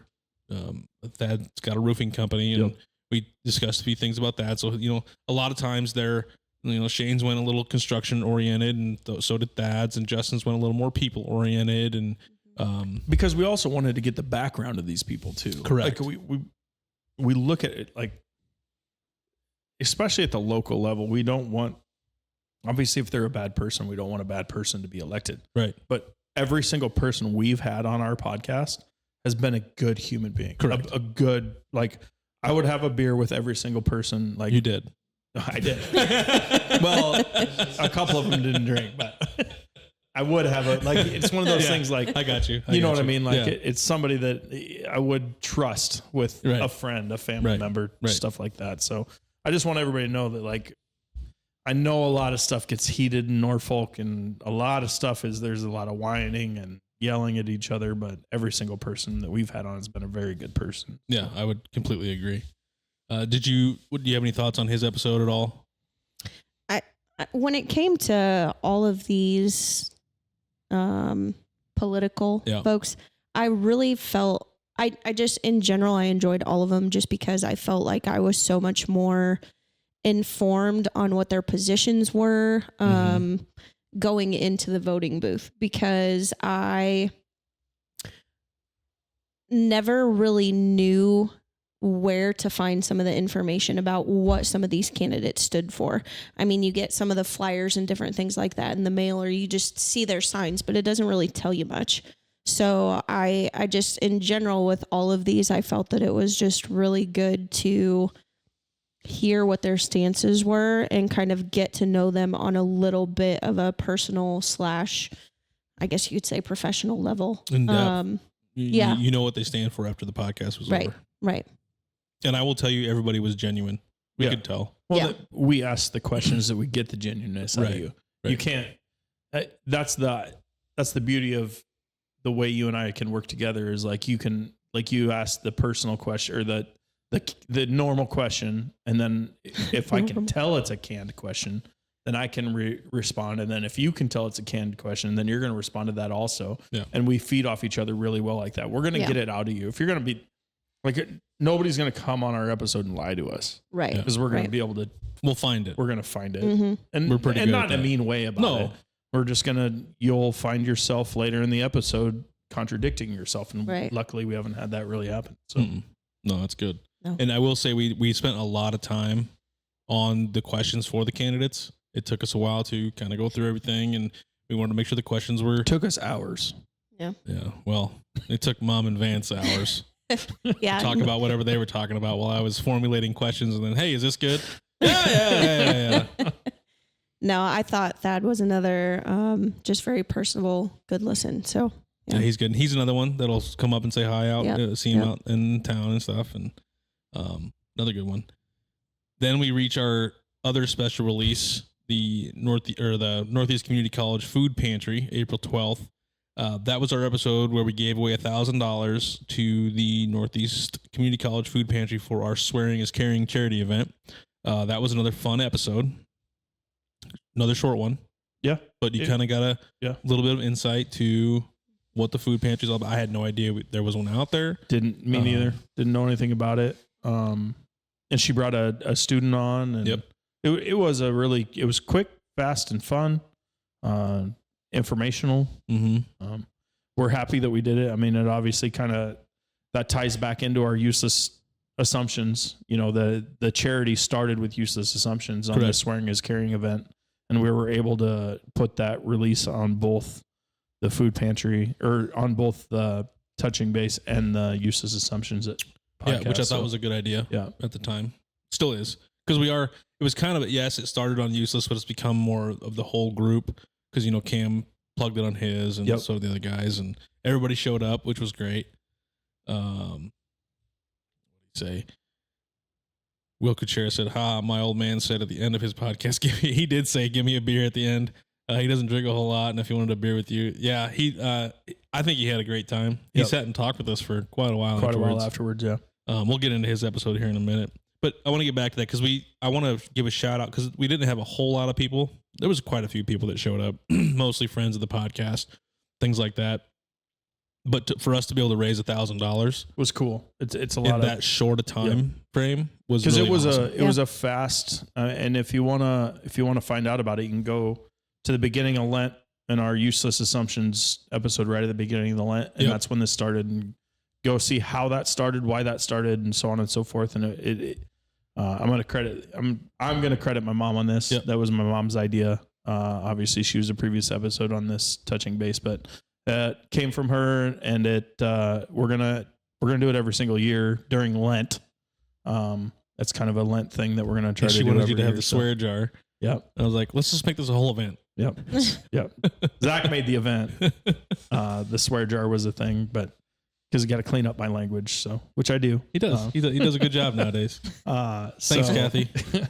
Now I'm the big swearer on the podcast. But now, every single year we're going to do that. And we are raising money all year long for it. So, shirts are available. It's pinned to our Facebook page. If you want to go buy the Swearing is Caring shirts all year round, all proceeds from that shirt go to next year's donation. And if anybody wants to just donate something that they want to go to that, let us know and we'll earmark it for that. Oh yeah, because we will be doing what we do, raffles. We did raffles. So if you want to donate something for that, we did raffles. We did split the pot. So if you want to any donations, monetary or like giveaways, stuff like that, let us know. Food, anything. Food was good. It was all good, but yeah. We may change venues next year. Just be on the lookout for where that's at. It won't be during Good Friday. And it won't be during Good Friday. We're going to go to after Easter is when we'll do it. Yeah. Number 24 was Jean Regal, April 13th. Still can't. That also still seems so long time ago. She was District 19 Nebraska legislature candidate. Great episode. We recorded hers first, right? She was the first of it. So we were going to do all three that week. Correct. Without releasing one. We did not do it we only got 2 of the 3, but they both were that week and did not get released until they were both done. Correct. So. Good episode. We did change up the questions, obviously, for these the ones were different for them. And they were kind of tailored both to them based on their background and correct and kind of where they were going with it. If Rob would have came on, there would have been some extra questions that he would have got, but he didn't come on, so we didn't get those. Yep. But we had some really good questions. We talked about some different bills that were coming up for. So if they were to be elected, they would have to vote on these bills. Most likely, yeah. So go listen to those. Very important, and a lot of them we picked some important ones. Yep. I'm not going to tell you what they were because once you go listen to the episode, Gene did a great job. And then episode 25. I guess you want to give your thoughts on that one. The other one was Gene's still running. Yeah. Gene made it through, so now it's Gene and Rob, so they are in the general. If you want to find her opinions or her views, and I felt like her views were pretty well incorporated into her episodes. So and obviously I've known her from the livestock side of it, the ag world. I'm big in the ag world, but so if you want to know that type of stuff, go ahead and reach out or make sure you listen to that one. Become an informed voter. We would like to get Rob on at some time, but he didn't come on pre-primary, so we'll see what happens. And we try to stay fair and balanced. Yep. So we gave opportunities and scheduled opportunities. Yep. So 25, Melissa Temple, April 13th, same time frame, I guess. Yeah.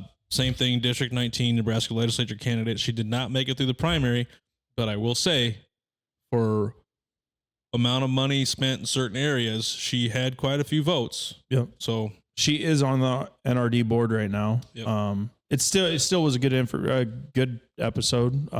So absolutely go listen to. You learn about these people, so it's a great episode. If you had any kind of preconceived notions about her, go listen to the episode because they may change from just listening to that. We took a deep dive into some very different topics than Gene's because we didn't know quite where to go, and Melissa was completely open to it and didn't shy away. Yep. So she's like, "Yeah, let's dive into it." I'm like, okay, let's do it. Let's go. We had a couple debate-ish style, or not really debate, but we had deep conversations. I would say it was the same as that angry man. Yeah, angry white man. It was a conversation, episode. not a different opinions. Yeah. Respect to everybody was respectable. So. Correct. That was another one of those fun episodes. Number 26 was Jeff Jensen. He's running for Ward 3 City Council. He's another local financial advisor here in town. Another good episode, decently long one. I think it was a little over 2 hours. He can definitely talk. Oh yeah, for sure. Again, same kind of concepts of the other ones. Good episode though. Good guy. And you kind of knew him in your field, right? No, he was one of those I didn't know ahead of time. Okay. just like a lot of these. Oh, no, never mind. I didn't really know. I was thinking of a different name. Oh, sorry. Yeah, so Jeff Jensen didn't know. But again, good episode. Definitely go listen to it if you're living in Ward 3, go listen to it. Number 27 was Sue Beckman, April 24th. She's running for Ward 4 City Council. She has also served previously, just like Dave Faust. Her episode was very good as well. I thought she also touched on some different topics that some of the other ones didn't touch on. I don't know what else to say about that one. It was just she's very smart. Yeah, I think she loves the city. Correct. That was kind of a shorter one, but there was a lot of information. That one seemed like it was longer than it actually was. Like we talked about that. Like it felt like we got through a whole bunch of information, and we thought it was probably longer than like we're like, oh shit, it was that quick. And it's we one didn't of those, think it was that quick. And it wasn't because we were bored. It was just because there was a lot of information. It feels that way because she spoke so well and spoke a lot about different topics. You and I didn't speak a whole lot. Oh no, she like we've had some shorter episodes that like we speak a lot, and she spoke most. I would bet she was most of the speaking on that one. Correct. So, which is good. If you don't have to hear mine and Zach's voice, then that's a good episode. That means we're doing our job. Yeah. But even though, I mean, I like hearing my own voice sometimes. You hate it at the beginning, though. Now you love it. I don't listen to my episodes. No, but again, another good episode there. And then we get to our last. Nope. Sorry. No, wait. Yeah. Sorry. Almost last. I was talking about our candidate ones. Not almost. We were almost there. So Frank Arns, number 28. He's the incumbent for Ward 2 City Council. He's the one that's in my field of. I knew him ahead of time. That's where I was. I mixed those two names up. You're good. And then once I turned out, I was like, oh yeah, I remember. Yeah. Another good episode. Yep. Very informative. I don't think he held back either on many topics. No. So wasn't afraid of anything, and obviously, and like we talked about, every single person wants what's best for Norfolk. Correct. So. Correct. What did you think about that one? Or I guess I keep asking you this, but you kind of did the same thing for all of them. Yeah. Yeah. They're just super informative. Yeah. So that was the last of the city. Yeah, that was the last of the city episodes, and so you've kind of already touched on what you thought on all the city episodes, like you being informed and stuff like that. But did you listen to all of the city council people? I think so. There were a couple that I don't know that I made it all the way through, but I made it through the majority of them. Gotcha. And the majority of the episode, yeah. If you made it through the meat, usually towards the end we got to our normal questions about the federal podcast, podcast stuff. Yep. So those didn't always. I mean, obviously, then you could tell where people leaned if you wanted to, but. How about you, Mr. I don't watch anything? How many did you watch every single one from Shane on? No. Perfect. Didn't I get the whole informed voter. Did you watch the ones in your ward? I don't even know what ward I'm in. Remember, he wasn't even fully registered here. I know. I was, but not for Madison County. That's what I mean. So you wouldn't have been in a ward. Yeah, you'll definitely learn your ward. But I was here for Frank Aaron's. Oh, right. Yeah, I forgot about you. You were on for that one. I'm glad we brought Anita on now, though, because then we have a third perspective since you don't listen to anything. No, that's okay. Here we thought we were done. Oh. This next episode, we thought we were done with politics. Now we're getting into number 29's Rob Merrill. We thought we were done with all of the political stuff. Getting into it was kind of a transition. So Rob has been on city council. He's done a lot of different things. So we thought it'd be a nice transition from going from the political stuff, hit Rob, kind of touch on a little bit of city politics, and then get his story. Yeah. Another very fun episode. Rob brought us a little special whiskey still sitting over there. Yeah. That was fun. That was another post-show thing that was fun. Another unique story. We were also able to speak a little on the loss of his wife and how that impacted him, and then his story. It was a good episode, I thought. Yeah. You're correct, Dina. Like, I obviously from Battle Creek, I don't vote in Norfolk City elections either, and they're super informative to me, and at least I know. And we kind of talk about it a lot. Is like Norfolk is important to the rest of the county and the hub and the area around. Like Norfolk is super important. As Norfolk goes, the rest of the area and small towns are affected on Norfolk elections. So it's nice for everybody. In Norfolk definitely impact the surrounding communities. Yeah. So it's really nice to be informed in those too, even if you don't live in Norfolk. Especially, I mean, y'all are coming to pay taxes here. Correct. So, I mean, technically, no, it impacts you guys pretty, your money's going towards whatever's going on. Paying for certain things. But anyway, yeah, Rob, what'd you think of Rob's episode? I missed some of Rob's. Oh, did you? Yeah. That's okay. I'd go back and listen to it. It was a really good one. I know. I need to catch up on some of these later ones. Rob's a fun guy. Yeah. I created a friend for me. I played golf league with him out there on Wednesday nights, and actually I've got a match with him in the next couple of weeks. We gotta get this matchup down so I can beat him. So we have to schedule that at some point before the end of July. Nice. Now going back into politics, we had gotten a little bit of a late entry into the 1st congressional district here in Nebraska. Very unique candidate. He had some very good insights into how he thinks the government should be ran. I think we need more people like him running for government. I would highly recommend go listening to his episode. It was very insightful. Very unique guy though. Unique guy. Kind of Mike Connolly. I didn't say his name. Mike Connolly. Number 30. Cut from the same cloth as me. Less government. So more government. Unless I'm in Anita's podcast. Apparently I said more. Yeah. I don't believe it happened. I also appreciated Mike's military background in his episode as well. I know he came onto the ballot very last minute, but I really was on it, just in a different district. Right. So he was there and then moved because he liked one of the other guys and didn't want to compete against him, so he moved over here. Yep.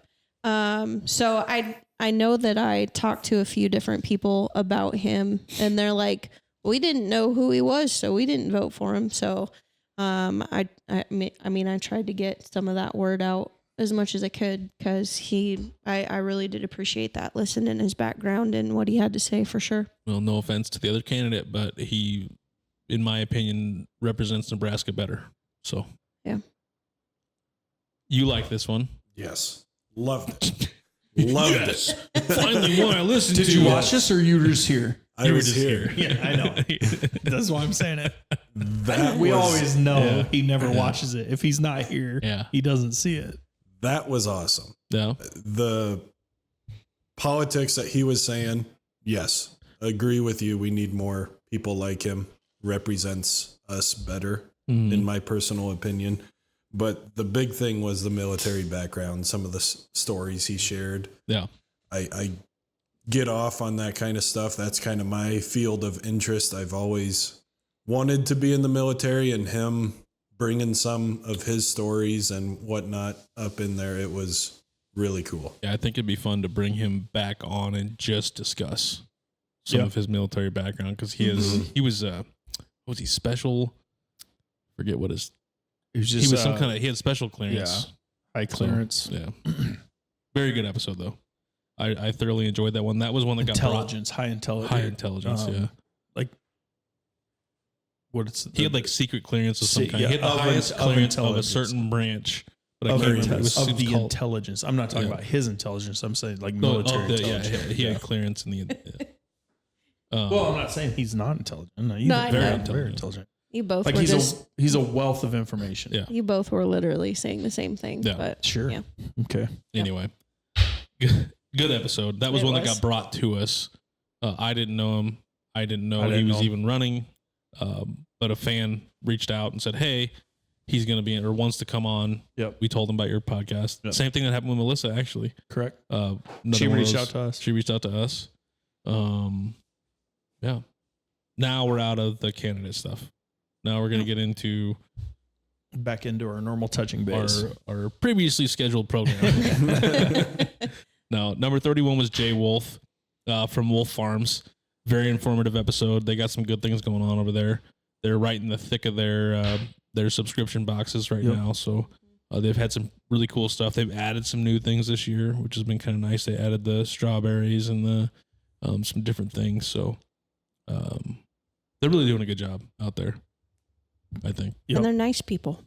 Yeah, very nice people.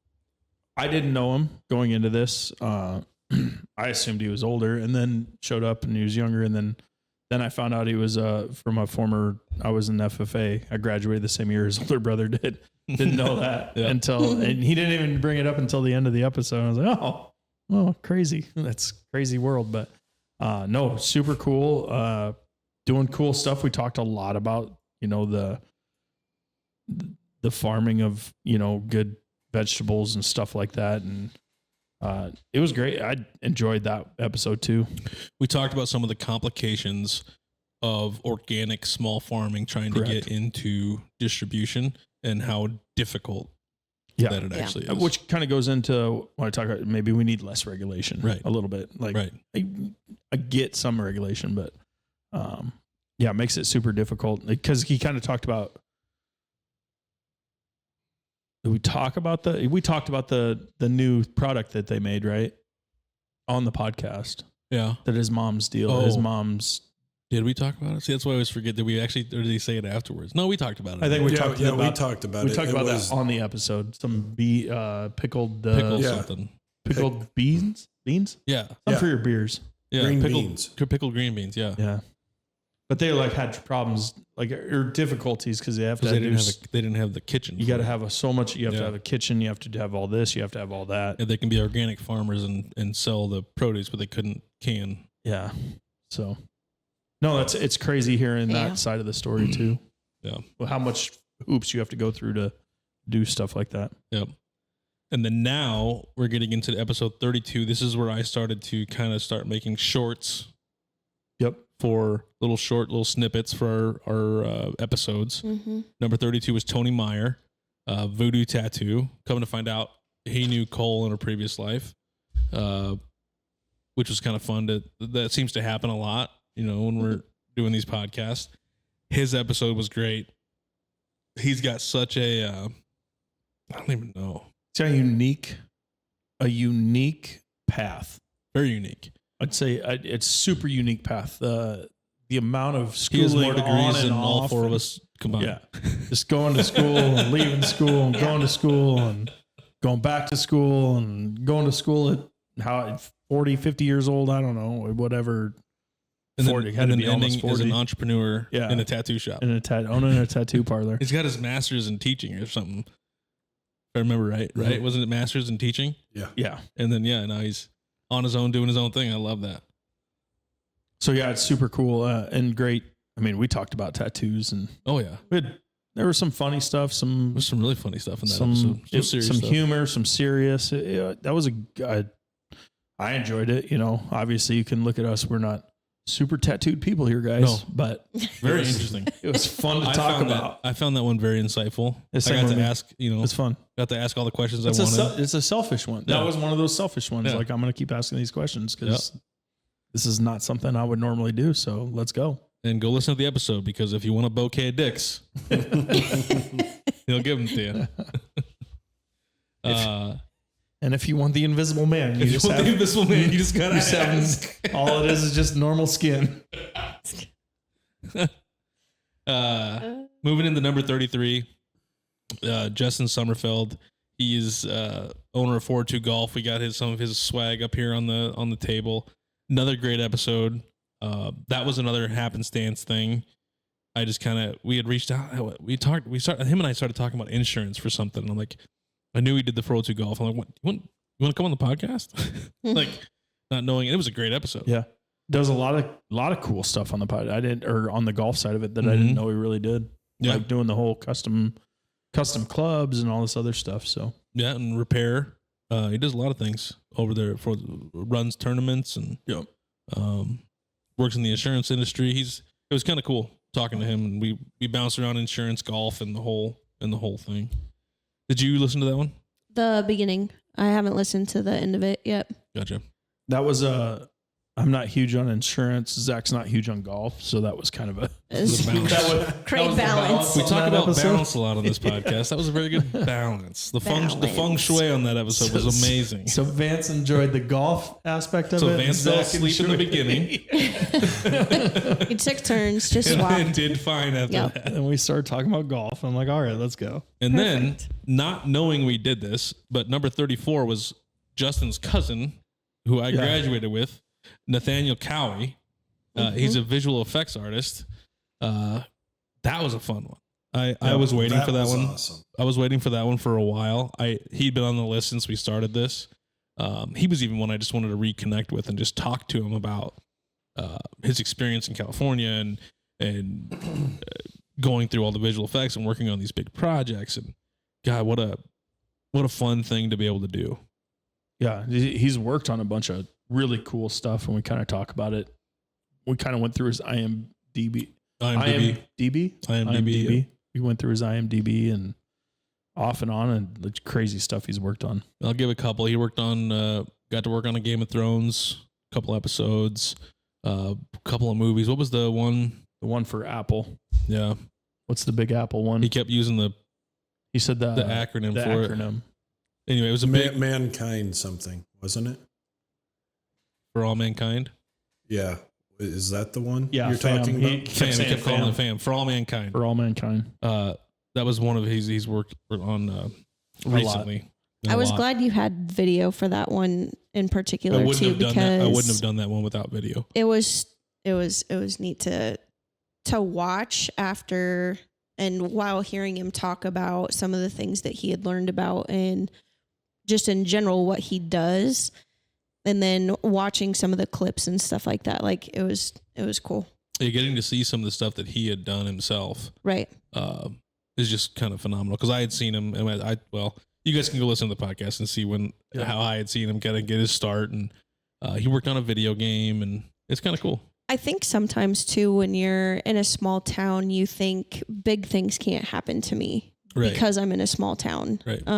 Or because I came from one or whatever. But yeah, it was fun to hear his journey. Craziest thing is he's self-taught.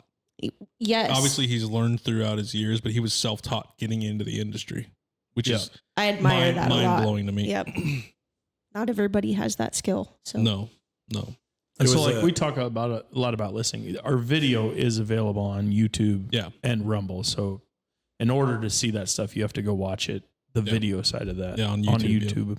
Our link tree's all over the Facebook page. If you can get the YouTube, the Rumble, you can catch us with Useless on Rumble, touching bases on both platforms. But another good episode. That was one that you said was one of your favorites. Mm-hmm. So speak. First thing, it was an after show comment, but I'm like, on some of the things he did on his own, I said, it looks like a professional did it. And I just thought that was super funny because, well, he was, and getting to learn what goes into movie or just production in and of itself was just wild. Behind the scenes, I just figured it was just computer generated.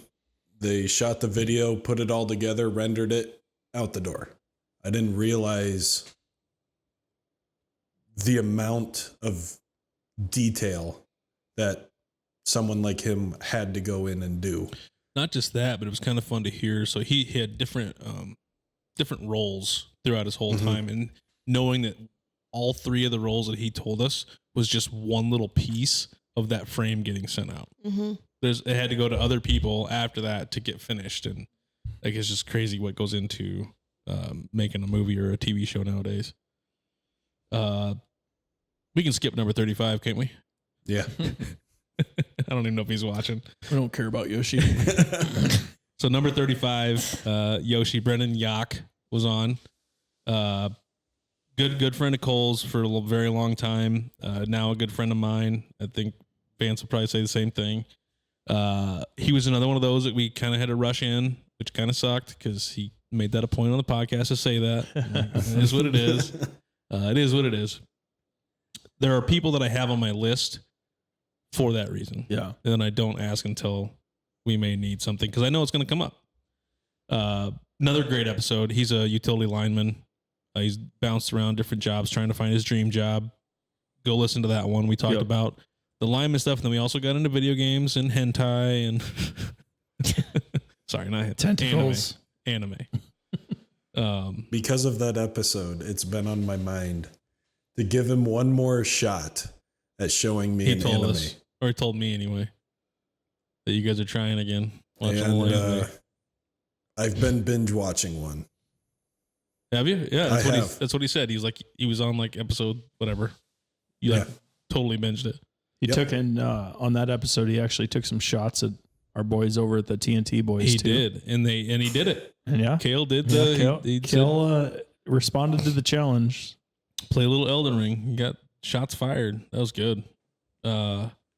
He's a good friend. He's one of those that you can always rely on. He's a great man. I don't know. Oh, it was a great conversation. Yeah. Whole thing was good. Did you listen to that one? It was entertaining. You like that one? I did. Yeah. It was good. Number 36. I won't give the background on this one because I really don't want to talk about it, but it was a great episode. I shouldn't say it like that. Amazing episode. Dr. Kim Thor Adams was on. She's a chiropractor here in town. She's very she made a big thing about during COVID was very against the tyranny that was going on the COVID side of it. Correct. Tyranny on the vaccine side of it, tyranny on the mask side of it. She believes a lot has grown up that way apparently too. Her entire life is like, we don't do medicines. Yeah. We don't do body is a temple. You take care of your body. It will take care of you. You treat the body, in certain ways. And she does a lot of chiropractic work. And she talked about it on the episode a couple times about like, she'll start, at the feet and work all the way up. Like not just on the back, you're going to work on joints and stuff like that. And she does a lot of baby chiropractic stuff. Pediatrics. Too, so. Really cool, real cool, real fun. Very insightful. She's you can tell she's a speaker. She does a lot of speaking events. She is an author too. So go check out all her stuff. She's got an office downtown. I don't have the address on me. She's got some books too. Yeah. So yeah, she's an author. Yep. You said author. Yeah. My bad. Not listening. But yeah, very missed that one. Very good episode. Moving into number 37, Lauren Kuchera. He's the center director at the Nebraska Business Development Center, office located in Wayne State College, and I think he's kind of affiliated with UNO as well. Yep. He has had such an impact on hundreds of small businesses getting their start in Northeast Nebraska. Helps work them through their grants and their loans and their business plans and stuff like that. And it's a free go listen to the episode. It's a free service that they offered. Like, correct. Anybody can reach out to what's it? NCBD is what it is. NCBD. Anybody can reach out. MBDC. Nebraska Business Development Center. Anybody can reach out to that, and they're going to point you to where you are or where you're available to get information from, and there's where so you much get resources. He's been doing it for 40 years or something like that.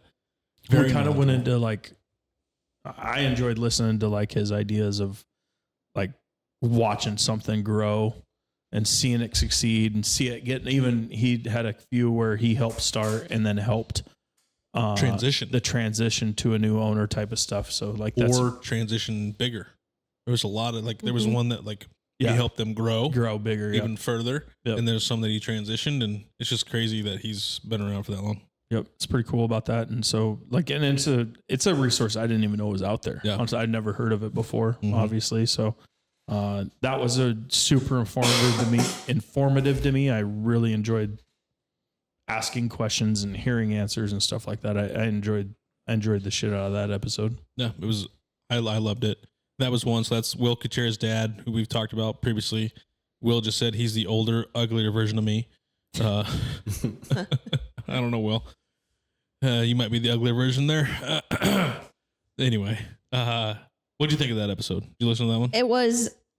I kept thinking, like, if I was trying to develop my own business, that knowing that resource is out there would be key for me, because how do you know what to do and where to start and all that kind of stuff? So yeah, looking for financing, and right, even just writing a business plan. Yeah, can be tough. And they help you through the whole thing. Mhm. Like, as long as you're willing to put in, you have to you got put to in put your the work, side, but they're going to tell you, and like, he's not they're going to gonna write it for talk you through it. Yeah, And good. it's kind of one of those things, you can't lead a horse. You can lead a horse to water, but you can't make him drink. Yeah. right. So, And I think the growth mind frame was pretty awesome too. So, and I think it's also great. We asked him multiple. I know I did a couple times in the episode. Why don't you start your own business? Oh, I don't want that work. I don't want that. I don't want all that.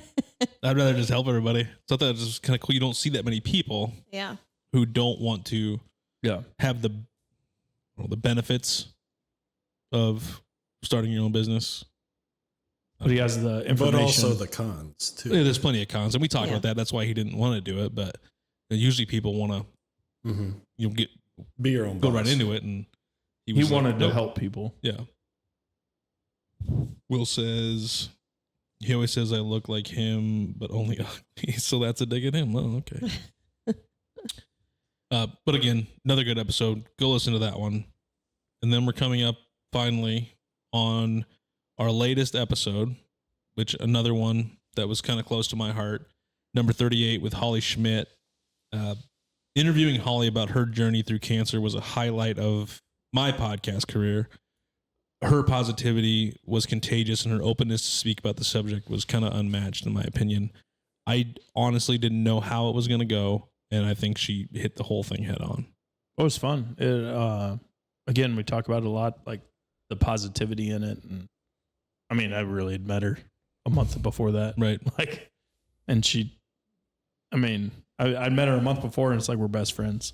So she makes you feel that comfortable. Like people say we're comfortable. She made me and you, and I would imagine she made us feel super comfortable in that too. Yeah. So that was an enjoyable episode, and I had a good time in that too. And I like her positive outlook, and there was some humor and some deepness, and like she was also very real about some of the struggles though too. I mean, which is good. While she was definitely very positive, I guess I don't want to give the whole episode away, but But she was very open about some of the things that were not good either. The hardships and stuff in it, for sure. And I mean, I shared a little bit about some other people's journeys along the way, and touch base on, Matt being a caregiver and stuff in her story too. So, again, one of those things where sometimes it's sometimes the caregivers are fighting a lot of their own battles that you don't necessarily hear about. That's why it's too, always so. important for me to bring those up.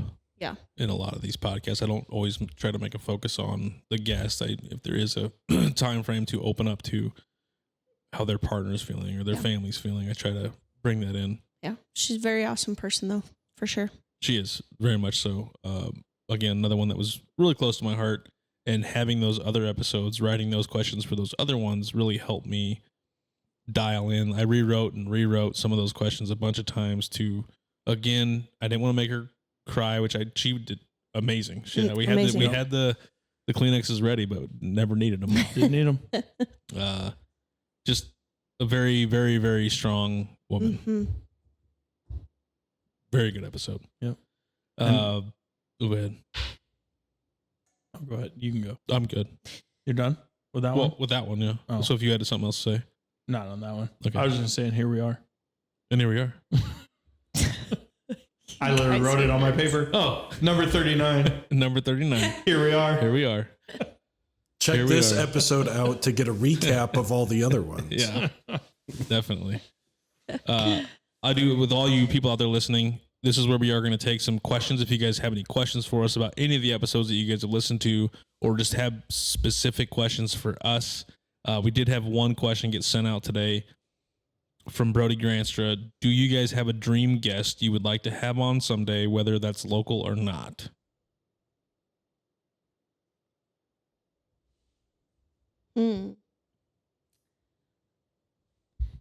I would probably say for me, it would be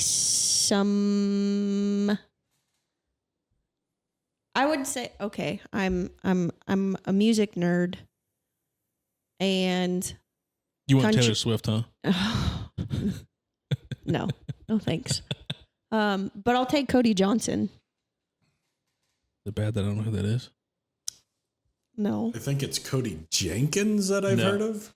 There is a Cody Jenkins. I don't know. But Cody Johnson would probably be one. Like, I've just his music is very storytelling, and I think he had a bit of a rebel background and kind of changed some of that path a little bit. But I think he has similar political beliefs at the same time too. I mean, just different clips and stuff that I've seen from his concert.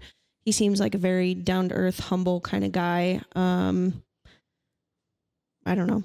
He's just somebody that came to mind. I saw he was on a podcast with somebody at one point in time. I was like, I don't know. It'd be fun. There's a couple. I'd really like to have a sit down conversation with Jordan Peterson. He's one that I'd really like to have a conversation with.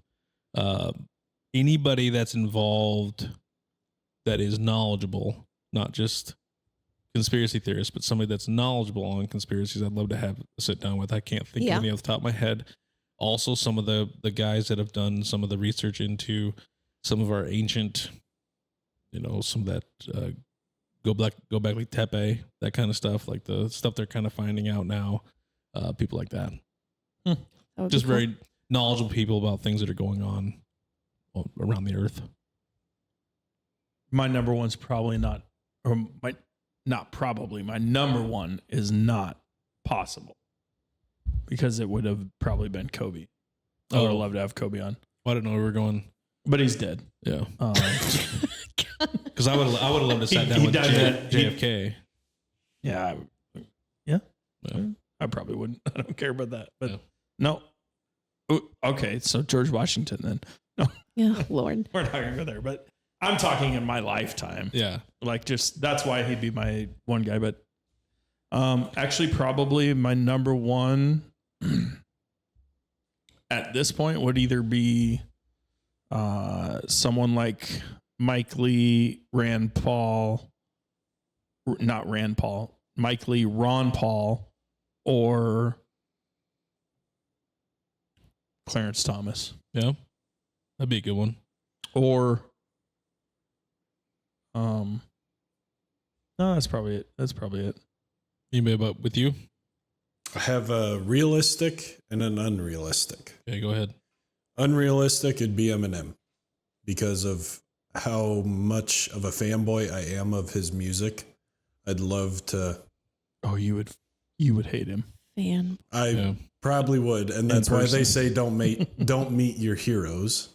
But I'd love to pick his brain on. That's why I didn't say Michael Jordan. I already met him, and wasn't anything crazy. But my realistic one would be over the break. I was telling you, I know a guy. I don't really know him. I know people that do, but he is a metallurgist, and it would be very selfish of me, but I would love to learn more about that. He's a what? Yeah. Metallurgist. So basically, it's a chemist with metal, mixing different chemical compounds to make metal stronger or weaker or brittle, heat treating, things like that. Very interesting. I would also kind of go back to like the Mike Connolly, like not even necessarily just him, but that type of person. Yeah. Right? Hear war stories, hear some of the things that you don't typically, just their experience in general. Like I remember there was one time we were serving root beer floats at the vet's home one time, and just sitting down with one of the dudes and him talking about how just some of his war experiences, and shitting in a bucket and different things like that. And this place was a crap hole. This place was kind of fun, and just different stuff like that. I think that would be fun for sure. And probably an eye opener. Yeah, in a lot of ways too. So definitely. Mark McKibben just asked if there was one business outside of Norfolk you could road trip to and interview, what would it be? Kind of the same question, but a business for insight, if that makes sense. Nothing. I don't really have anything to think of off the top of my head. I mean, it'd be super fun to like interview Elon or something, but he's been interviewed so many times. I don't know. That's a tough one, Mark. Talking about businesses and stuff. I don't know what kind of business it would. It'd be nuclear and power plant for me. That'd be interesting for sure. You're very sciencey. Yes, I have watched pretty much everything there is on like Chernobyl and other nuclear energy power stations here in the States, and I just love everything about them. Worried about Chernobyl, but can't watch a touching base episode. Yeah, I would love to see a little more background on like casinos. I think that'd be kind of interesting. You get a few people that come out. There's recently been some podcasts with some people that have that tattooed guy. Yeah, that guy. That guy would be talking. What's his name? I don't remember his name though. He's like been banned from all kinds of casinos. Oh, I know who you're talking about. Yeah, you know what I'm talking about? He'd be a good Mace. one. Something Mace. Yeah. Maze or Mace or something. And then Kale brought up he would love to see me debate Dave Portnoy. Who is that? Barstool Sports. Oh. It'd be fun. He's another one I'd actually like to sit down with because, I mean, he started that from nothing and then sold it and then bought it back for $1 or whatever the hell it was. Interesting guy. And then I love Kathy's response here. I thought Vance already had his number ones on the podcast. I couldn't apparently. I couldn't laugh at it. Couldn't laugh it fast enough. It wouldn't let me do it on here. But other than that, I'm going to leave it up a little bit for some more questions. We got 13 of you out there watching. So if you got any more questions for us, please send them out now. Otherwise, we're probably going to end here shortly. I have a question. Yeah. So you guys asked what our favorite episodes were. Now you two. We kind of talked about it throughout. I really like any of the ones. Like Holly's was really good. Jay's was really good. I liked Jose's, John Hausman. I literally don't have a favorite, and I'm not don't really going to pick a favorite. They're all good in their own Hi. right. They're all good in their own right and own respect. I literally said throughout, I learned something on every single podcast. So I will say there are some that I enjoy writing questions for more than others. I'm not going to say what or who or why, but there definitely is differences in that aspect. That is one of the hardest things about doing all the podcasts, and I know Cam will say the same thing, is in Vance too, but getting prepared for the podcast. Like we don't just show up for all these. Like there's back work and a lot of behind the scenes stuff that goes into kind of putting all this together. So just want to make sure that's evident out there. Mark, you're not wrong. JB Mooney would be good. That would be interesting. Never heard of her. It's a writer. man. Never heard of him. Must not be that good if I don't know him. So throughout all this, I mean, we've now sat here. We've gone through 38 episodes. Well, technically 40 with the other two. What are your kind of final thoughts on how things are going? Where do you see things going? I see us just keep going, like, and bigger and better and more fun and branching out. I'm really excited. We're going to start branching out a little bit more, maybe getting a little bigger circle, just as we get bigger and bigger and bigger. And maybe hopefully someday we're top 10 all time. That'd be great. I will tell you guys, the more all of you that are listening can share and just get our stuff out there would really help us out a lot. Vance and I would love to do this full time, both podcasts. Obviously, we know that's not a very near future thing to do, but we thoroughly enjoy this, and we'll keep putting. Like we've talked about on our other podcasts, that we would literally talk about stuff to no one. So yeah. And on this stuff, on the interviewing thing, like, we've got this many people. We're not discounting anybody. We're not specifically going over to people. Maybe we don't know about certain people. Maybe they're on our list. Maybe we've reached out to them. Maybe we haven't nailed down a time yet. So never be afraid to reach out to us if you think there's a person that would benefit any of our listeners or benefit whatever. And like I said, I say it every single time, I'm going to learn something. I don't care who we're talking to. Yeah, there's going to be something that I learn. We're only as good as our listener base. Correct. Yes, I had a pretty long list of people that we could start this with, and I've added some along the way, and Vance has had some as well, and he's got more as well. So we've got quite a few people, but eventually we're going to run out. Not run out, but we'll just call it running out of people. Start to rely more on people coming to you and saying, correct. That would be rather than that would be the goal. Because I don't know everybody. I know a lot of people. My son would say, everybody, because every time we go somewhere. Well, and then on the other side of it, this touching base for sure. We're not looking on. This isn't to get somebody's view across. This Correct. is more about the person. This is more about to learn what they've done. We're not trying to persuade anybody on this podcast. We did something different with the candidate series, but we also were in middle of the road on that for a reason, because we were not taking sides on stuff like this. This is more about we're trying to find the deeper person. That's why we do the touching base side of it.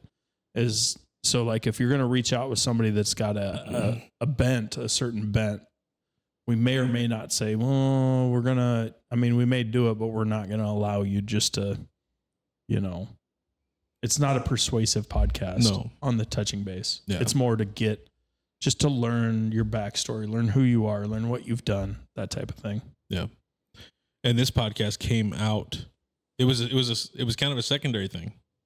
It wasn't our original idea. Our original idea was doing the useless, and Vance and I just kind of going back and forth. And you wanted to do this one, and I really wanted to join this one. Yeah. I'm selfish and I really like this one. But the whole idea for the podcast came about just from Vance and I having long basketball debates, and thought, it'd be great for a podcast. Yeah. And then sports turned into politics, and it was an easier time back when we didn't care about politics as much, and we cared about the 99 basketball, NBA basketball, 99 Lakers and Kings, 99 through 2004. Yeah. Kayla asked, "Do you ever get writer's block when writing an episode?" Not for touching base, and I wouldn't call it writer's block. I get what you're trying to say, because I know you do you write your episodes as well. But if I feel like I'm getting any kind of writer's block, I just walk away. Completely walk away. I don't look at anything or try to think of anything about the podcast, and then I'll come back to it. And then I usually end up rewriting about 6 or 7 questions, because by the time I got to that point of the writer's block, it's like, you're either reiterating something you already asked, right, or as some people would call it, that's a softball question or whatever. Not a good question. So you just kind of have to walk away and come back to it and get yourself a fresh level head. And that's kind of how we do, useless is more of a, it's easier because it's our opinions. We just have topics. We go over it. Yes, I do write some of my own things so I don't forget about it. I have a bad memory sometimes, so I have some things wrote down. But on touching base and just interviews in general, I find it very easy. I don't find it tough, I guess. I don't know. It just comes easy to me to be able to come up with a whole episode. And hopefully you fans think so too. And hopefully you guys think the questions are good and They're terrible. everything flows well. No. Cole, did you come up with any questions at all for us? I kind of told you to maybe think of a few things. Just dead space over there. Yeah. You had writer's block. Yeah. I hope that made sense, Kale. But it is tough, especially when you're first getting into it. And if you didn't listen to podcasts before, it could be difficult. I could see that. I guess I just have one point. It's not a question or anything, but it's going to be backtracking a little bit to where I think you said, or someone said, if they have an opinion on someone that could be good on touching base, and you're like, you don't know everybody. Well, back to what Anita said, she said, I'm from a small town. How can anything come up of this? But Nate Cowie, for instance, there's a lot of talent and wisdom from other people that we just don't know. Yeah. And would say love to get to know them. Yeah. So bring it. Yeah. Yep. If for some reason in your mind, you're in a small town, you think they're like, middle of the road people, but you think they're great, we will probably think they're great too. And I don't think people like that get enough credit for what they do. A lot of people in town didn't know Nate Cowie did any of that stuff. So I just knew because I graduated with him and I try to, keep tabs on people a little bit. Yeah, please send us, you can message our, instant message us on Facebook. Other than that, if we don't have any more questions, we'll probably kind of end it there. Thank you to the people who watched or who watch on a regular basis. Remind everyone to share and react to our posts. I can tell you right now, the more people that react and comment and like and all that stuff to our posts, more people will see it. That's how Facebook's algorithm works. So I know I always preach doing it, but even if it's just a quick comment, please comment on there. This is the only way we can grow. If you guys like what we're doing and want us to keep being able to do it, we would really appreciate a little more engagement on social media. Yep. And if you have guests, you don't have to reach out publicly on the post. You can reach out to either our page privately, or you can reach out to any of us privately too. Correct. All of our information's on there. It's on our link tree. You can go after it that way too. So, other than that, I think this was a better episode than I thought it was going to be. Yeah. I think that was a long one. Being able to recap and go through everything is kind of fun. I hope everybody listens to it, and then you go through and you go listen to the ones that you've maybe missed out on that you didn't know that were going to be that informational, and hopefully it trips some triggers and it'll make you enjoy more. Correct. And then be on the lookout. We are trying to do some fun things for our 50th episode. So this will be our 40th. 30. It's our 39th, but technically our 41st episode on both platforms or whatever. But we're 11 away from that 50. Yeah. So it happened I think I did the math. It was September 26th. Okay. So that'll be kind of fun. We're going to do some little interviewing things. I know you guys don't like to always hear from Vance and I, but we like to maybe sometimes throw our opinions out there on this podcast too. And it'll be kind of fun. Cam will be involved in some of that stuff. So appreciate everybody coming out. Please like, share, do all the cool stuff, and we will see you guys next week. Thanks, guys.